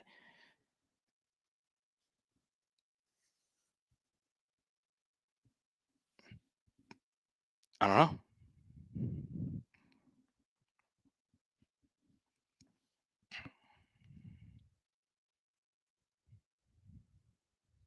Let's go to Julie. She says, I heard from two different people say today that Lane isn't known for his recruiting prowess. Have you heard that? Yeah, so for high school recruiting, that's true. But that's not what Ole Miss has done. They've mostly portal hunted.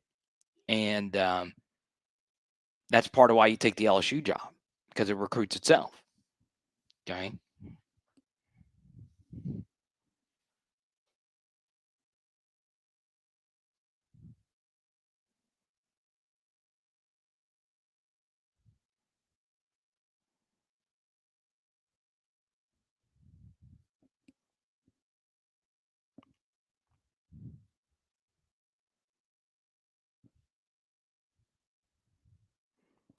Thank you so much, Quinn Yates, for the super. Appreciate it. Dude, AJ Halsey is just a freaking movie, dude. He is a freaking movie.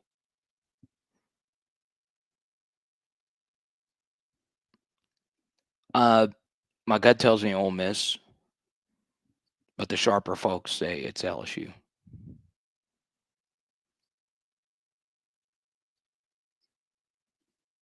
Gundy calling plays? Okay.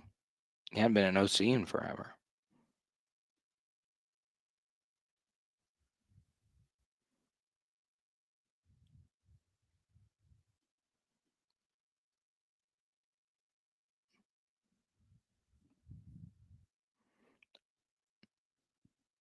God, dude, this play by Halsey is just so insane, dude. So insane. Right at the goal line to have the presence of mind to go for the punch. It's crazy. Part of why I like AJ Halsey so much is because Delane is so good. It just and because he's going to be the first rounder, you're just like, you just want to keep letting people know that Halsey's been almost as good. I mean, I'm serious. Where does he go in the draft? I would say probably like a third or fourth. Safeties don't go as high unless you're one of these kind of transcendent Caleb Down types, or if you're one of these hybrid Kyle Hamilton types. But yeah, Halsey's so good, dude. He's so good, dude. So where is he like in the list? That's the kind of weird thing when you get into, because if you actually watch the games, you're like, Delane's as good as the GOATs. Like he's as good as Morris Claiborne and Patrick Peterson and those guys. But he's only here for a year. I don't think he's as good as PP7. And then obviously Halsey's he's as good as Jamal Adams. He's as good as Eric Reed, but he's only here for a year. So it's kind of tough to like parse their legacies, especially on a bad team. But I mean, they're as good as, I think they're both in that upper tier.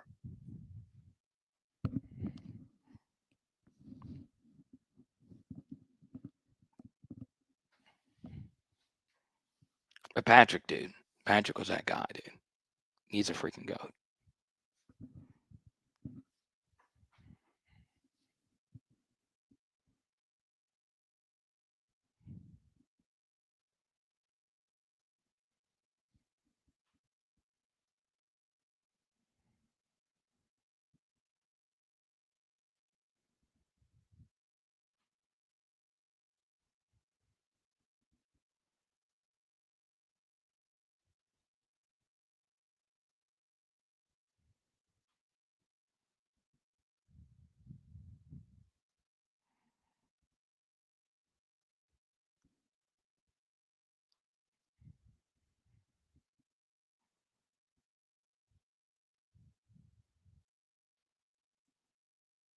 Okay.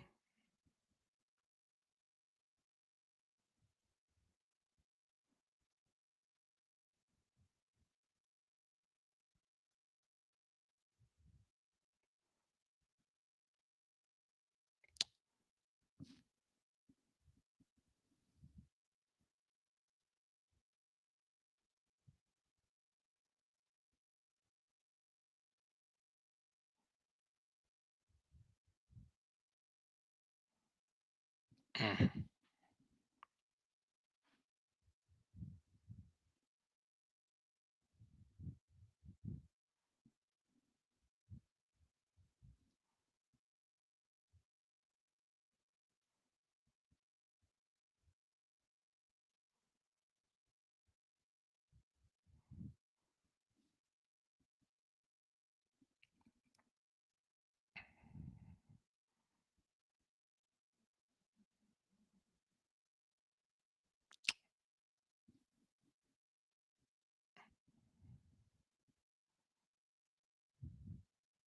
Mm.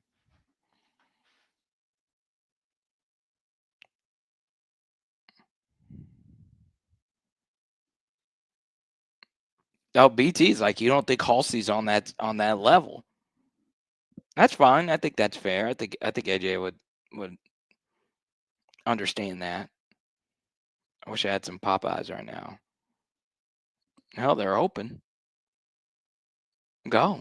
There's no Popeyes in Mobile.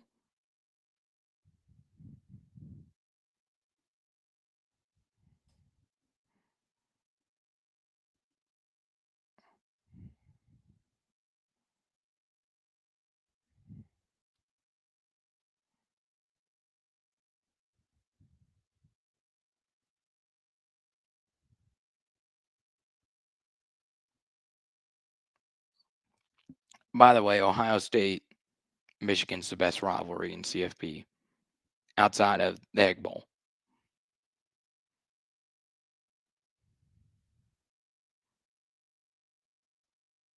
Yeah, we played the clip a little bit earlier.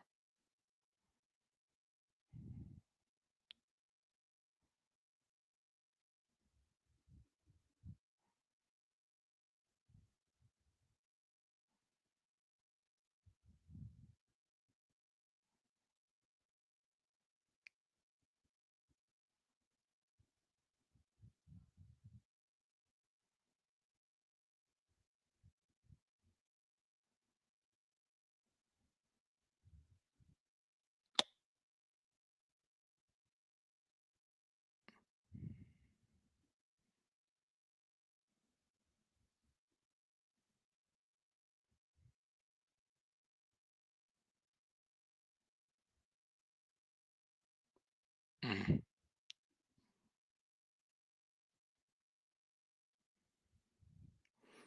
I think this is a good question from AP. What is the very latest we can wait on Kiffin? So my opinion on this is very controversial. Honestly, as long as it's not past the portal window, which is a while, it's January, I'm okay with it. I'm fine with waiting. Okay. Now, why is that? Well, you've put so much effort into going after this guy. Yeah, we had one of the recruits flip today, but most of the kids that are committed, they're going to sign. Like, I don't think Lamar Brown, who's been at every home game, is going to say, you know what, F these guys. I'm going to A&M. Just not at this point. So many of their deals are already in place. So, I have been of the opinion that Ole Miss, if Lane wanted to, he could sign with LSU and he should be able to coach the team. Okay. But I don't think either party would want that to happen. So how late could you theoretically wait? I would say probably a conference championship Saturday, because what if Lane says, look, let me coach the SEC championship game and I'll get back to you. Or you're already this far into it. Where it changes, AP, though, is if you really want Kenny Dillingham as your next guy. Okay. But most rational people would say we can't wait past Monday of next week. The one thing that I will say is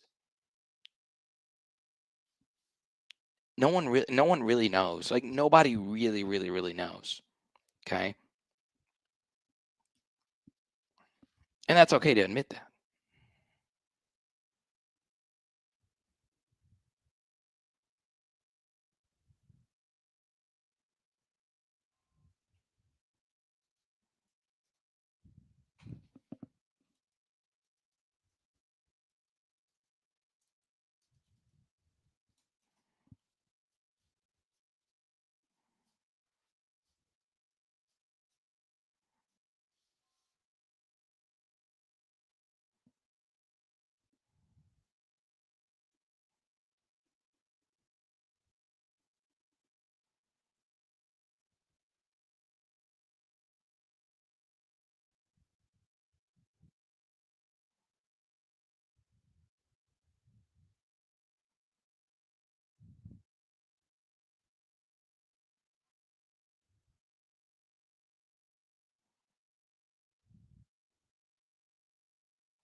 Mon says juice is not worth the squeeze.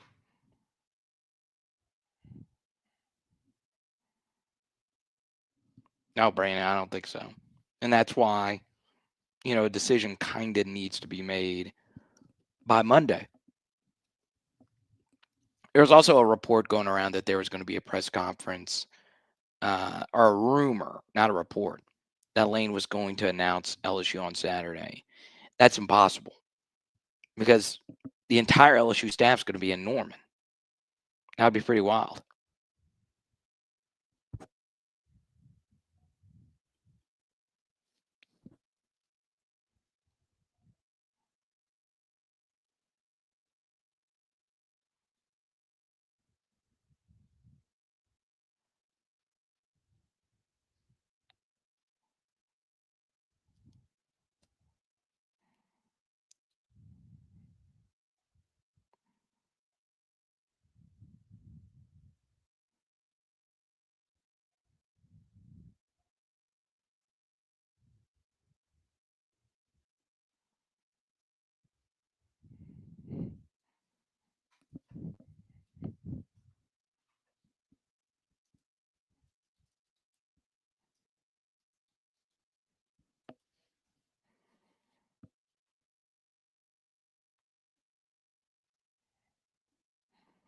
I only want LSU to get him to make UF go nuts.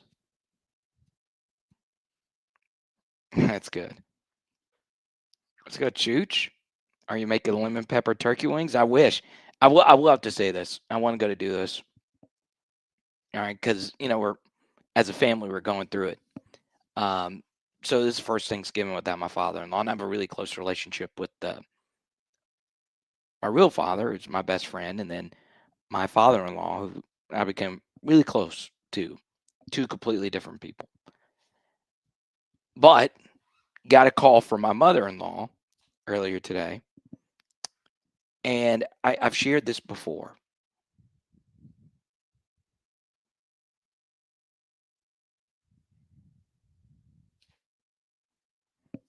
My mother-in-law makes this thing called cheesy carrots.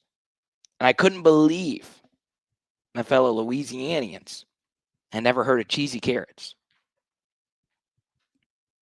And this is the only real Thanksgiving dish I look forward to. I'm not a big turkey guy. I'm not a big anything guy other than cheesy carrots. And I assumed that my mother-in-law, who has a heavy heart, was going to make the cheesy carrots. And she called me and said, Carter, I did not make the cheesy carrots. And I said, I love you. I don't care if you make the cheesy carrots or not. This is tough. This is our first one without her husband. I can understand you being a little not there. But we both felt the pain because we know that that cheesy carrot recipe, and it's not just carrots and cheese, it's a casserole. It's like a breading on top of it. It is so good. I'm not even a huge cheese guy, not even a big carrot guy. But those two together, it's like Leonard Fournette and Darius Guice. That dude, it is a 1-2 punch. Okay. So before we skedaddle, as we move closer to this weekend, I want to give my final prediction. It's a title video, and I've given this a few times throughout this stream. Okay. Do I think LSU is leading Florida for Lane? I do. Okay. Do I think LSU's done everything they can to get Lane to LSU? Yes. You saw earlier today on 3, they polled 60 different personalities, insiders, and they have all, an overwhelming amount of them, 50 plus of them, said LSU. It was like close to 100. Could Lane Kiffin take the Titans job? I'm not putting it past him. Because that would be the move that would piss the least amount of people off. But I'm just, dude, in life, they always say go with your gut. And I just think, I just think he's going to say, and we need to be ready for that. And I'm looking at each and every one of you. I know that would not be a happy Thanksgiving for us. I know we would be very concerned about what our next moves would be after that. And, it's some of this is, and I will also tell you that most of what I've heard on the Ole Miss side of things has been he's leaving.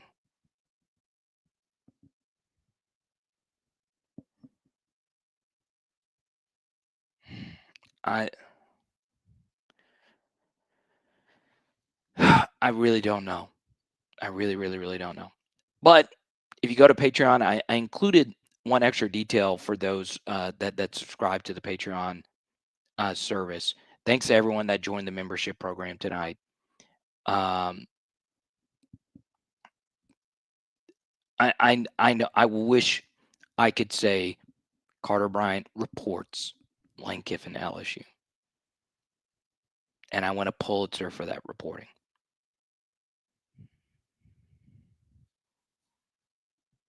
Let's go to David Galley, LSU Sports. Lane loves college ball. He isn't going to the NFL. Well, he's done it before. Yeah, legendary. It's honestly mostly just vibes. Okay, it's just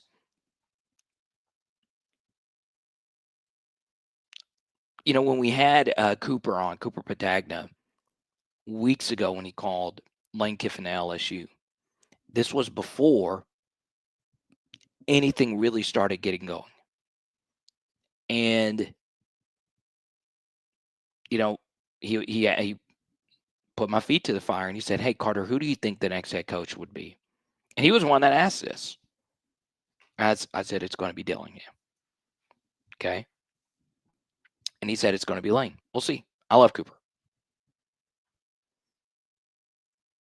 And Zach says, "You just don't want to wax that chest." You know what's funny? My wife has always asked me to do it.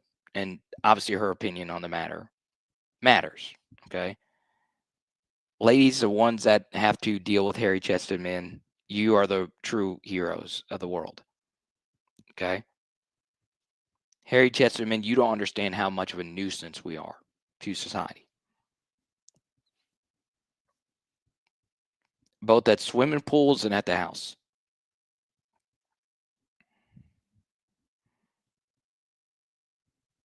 Okay.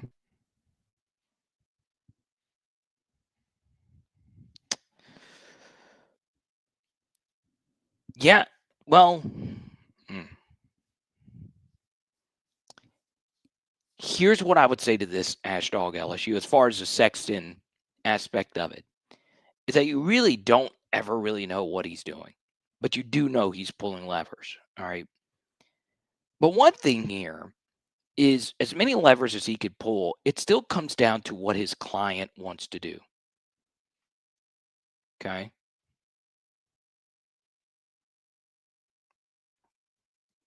God, you make it sound like we're lepers. Huh?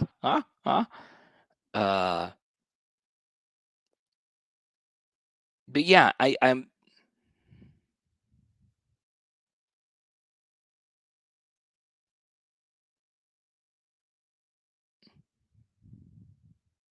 Do I have any football icks? Oh, I got a lot of them.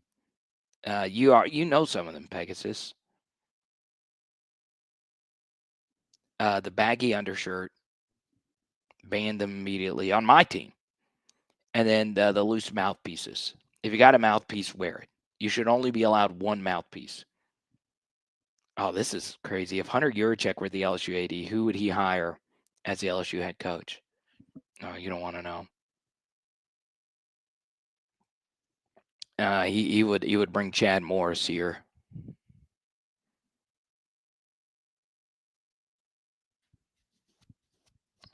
Let's go to Tony. As an Arizona fan, or as an AZ State fan, Dillingham is a dog. Give him the resources, you won't find a better coach.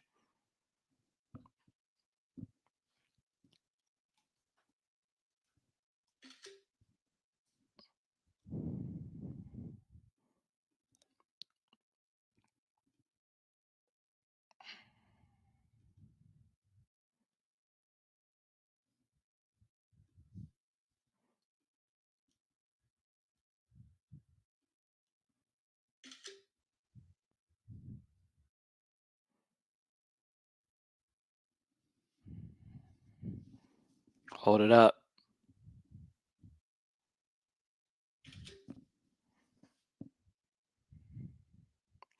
Let's go to Jamie. Darius McKinley has flipped his commitment from LSU to Ohio State. Did I see this? Yeah, we touched on it a little bit earlier. So does his brother follow him to Ohio State? I don't know. Dominic's been a good player for us. His best football is probably ahead of him. He's had an okay season. He's an okay starter level player. We do know that Larry Johnson had a relationship with Dominic because Larry Johnson's a beast. He's a really good defensive line coach.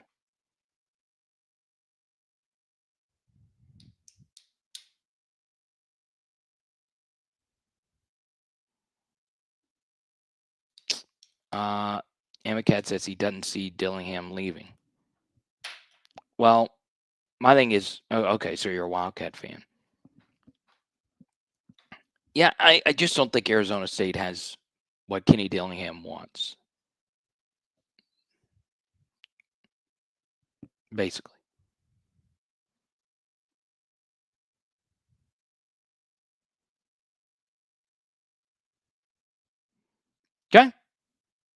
So this was reported just now for the drink haters in here.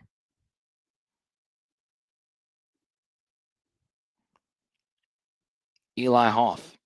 The UM System Board of Curators approved a 6-year contract extension for Drink.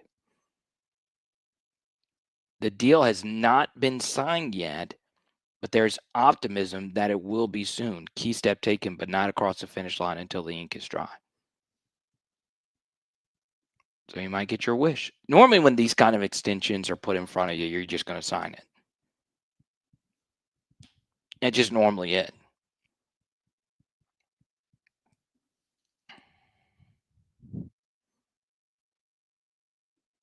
A QB who wears gloves? Pegasus, what's wrong with you? What's wrong with Kenny Pickett? What's wrong with Tom Brady?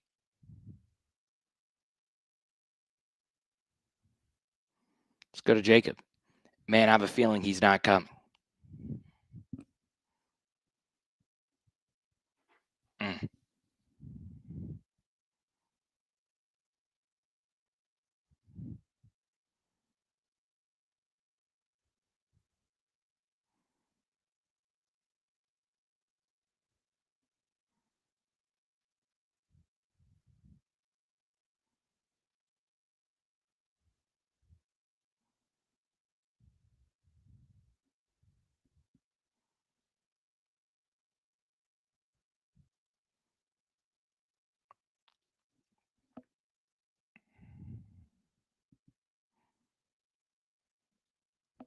One thing that's interesting, it is a Wednesday night before Thanksgiving, which is code for college kids come back to town and text their high school exes, "You up?"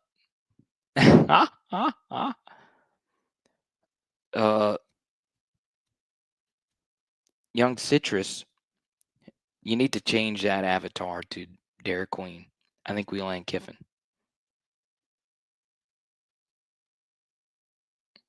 This goes not into the CEO coach. LSU needs an offensive guru or a defensive guru coach.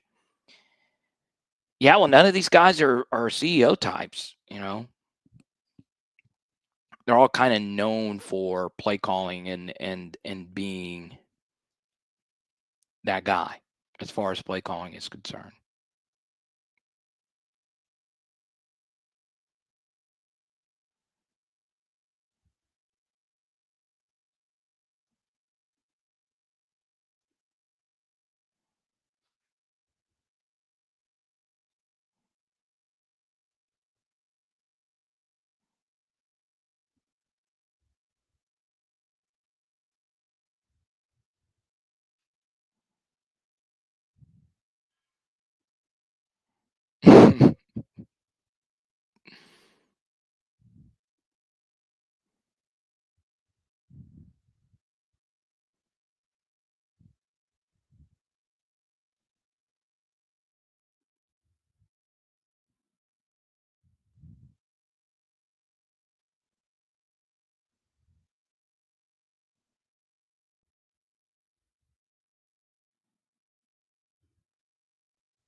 Well, Lane Kiffin bring Ed Orgeron with them.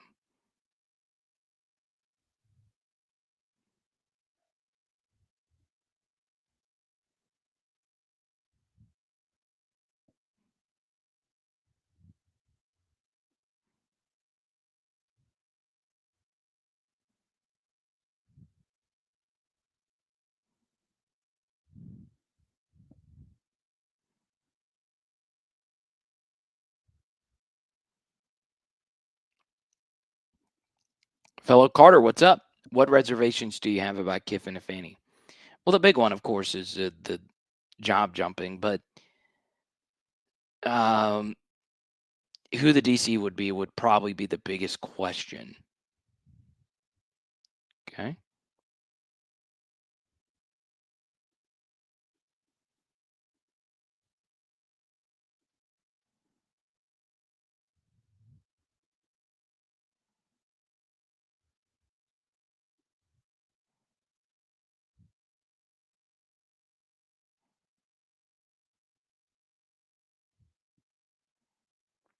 Cade York is up to being the next Saints kicker. He's down of 1 of 2 finalists.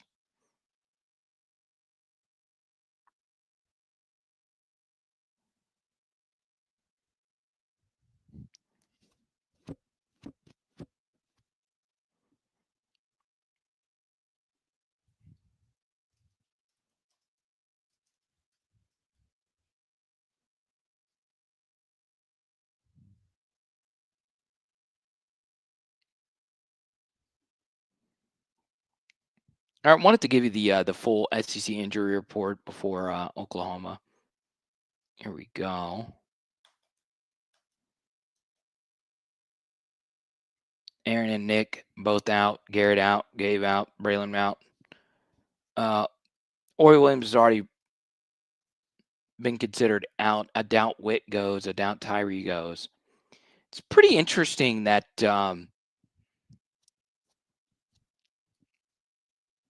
Monsoor's not on this. So I'm guessing he's good to go.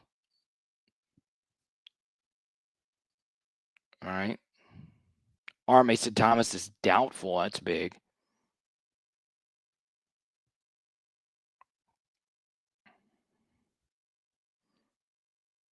Javante Barnes is a backup. Not that big of a deal. He's okay.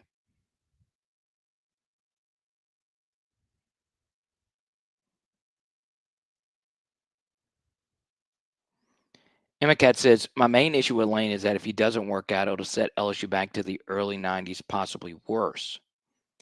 Yeah, the problem with that is there's quite a few coaches that would strike out there, and you probably feel the same way.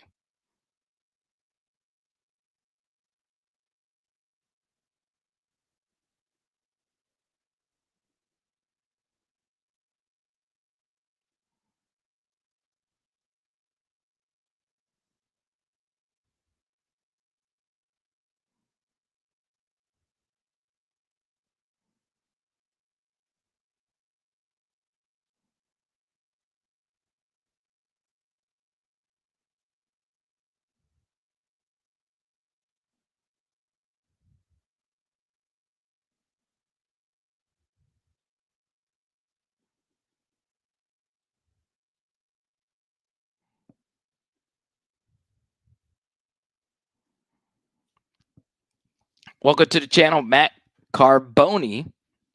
High Noonan, let's go. I never got into the high noons. If Lane is winning at Ole Miss, he'll win at LSU. Welcome Carboni. I welcome Carboni to the channel. That's a great photo, man. Tailgating. Let me see if I could spot where this tailgate is. This is one of my favorite things. Is seeing where this could be on LSU's campus. What is that? Okay, is that a moving truck? Okay. So just judging by this photo, I'm guessing this is a tailgate along the Nicholson strip. All right. And those aren't always like the most fancy high-end tailgates, but those are the rowdiest ones. Those are the ones where you're going to see multiple beer funnels and all of that.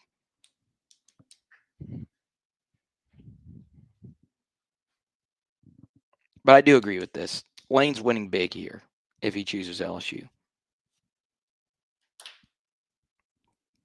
Ride or die Seminole. Let me know, before I respond to your thing, let me know how you feel about, you know what, coming back. I have a lot of Seminole friends.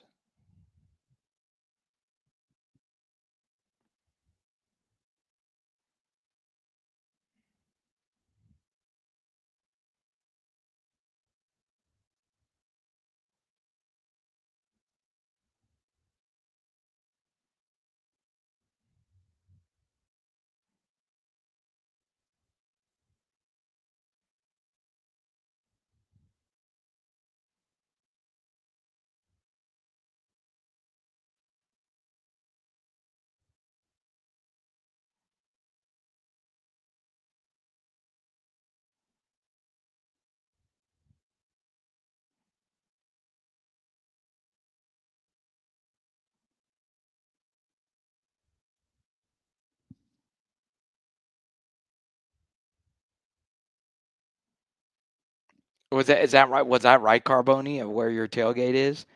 I'm guessing it. Okay. It looks like we have some Nicholson activity going on back here.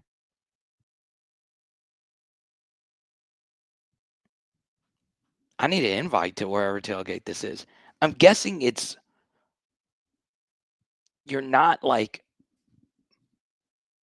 on Nicholson. You're kind of like midway from Tiger Stadium to walk-ons, basically. That's my best guess.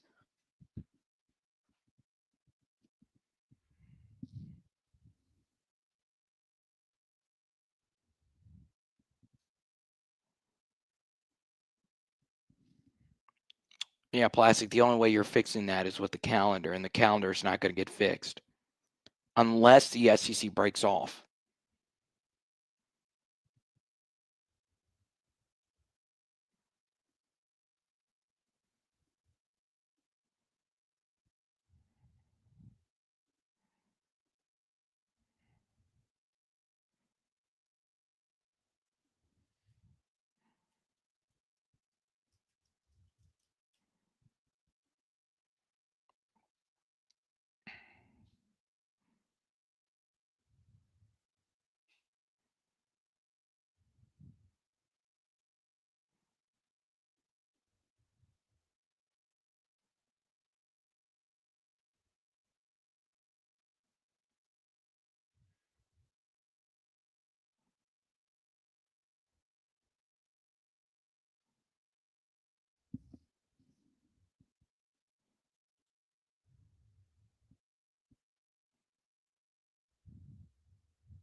Let's see.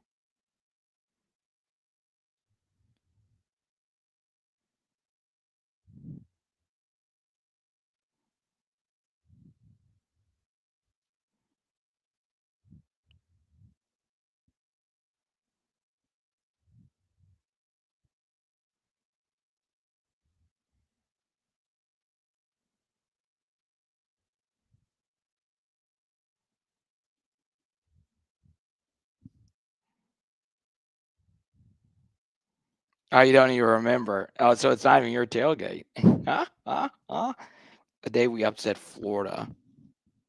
Day game we upset Florida. Oh, okay. So 2021. Gotcha.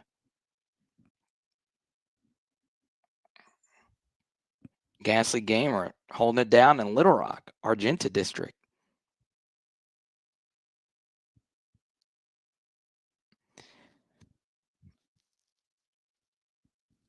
We all know Mike Norvell shouldn't have been fired after the 2-10 debacle, but FSU doesn't want to pay the buyout. Yeah, FSU's pockets are not deep. Let's go to Plastic Jesus. Got hammered with Paul Wall once during a Bama game on Nicholson. Actually, a really fantastic guy. LO, and yes, he had the grills in, of course. Well, he wouldn't be Paul Wall. I find it ironic that from a Twitter user named Shut Up, I get you're going to say anything. That's pretty impressive. What if Ryan Day loses again? Oh, he won the Natty, so he's not going anywhere. And he'll probably still be the favorite to win the Natty this year. And they probably still get a first-round bye when they beat Indiana. Okay.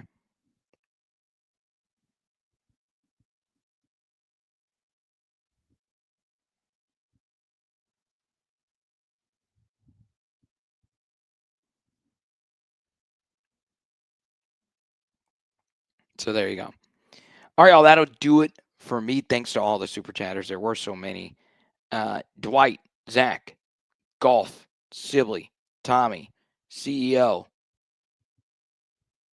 Guitar George, Trip, Addison, Quinn, George, Jamie, Ashdog, I skipped over your super chat. Feel like I owe you this for the enjoyment I get from the show. Well, I enjoy you being here.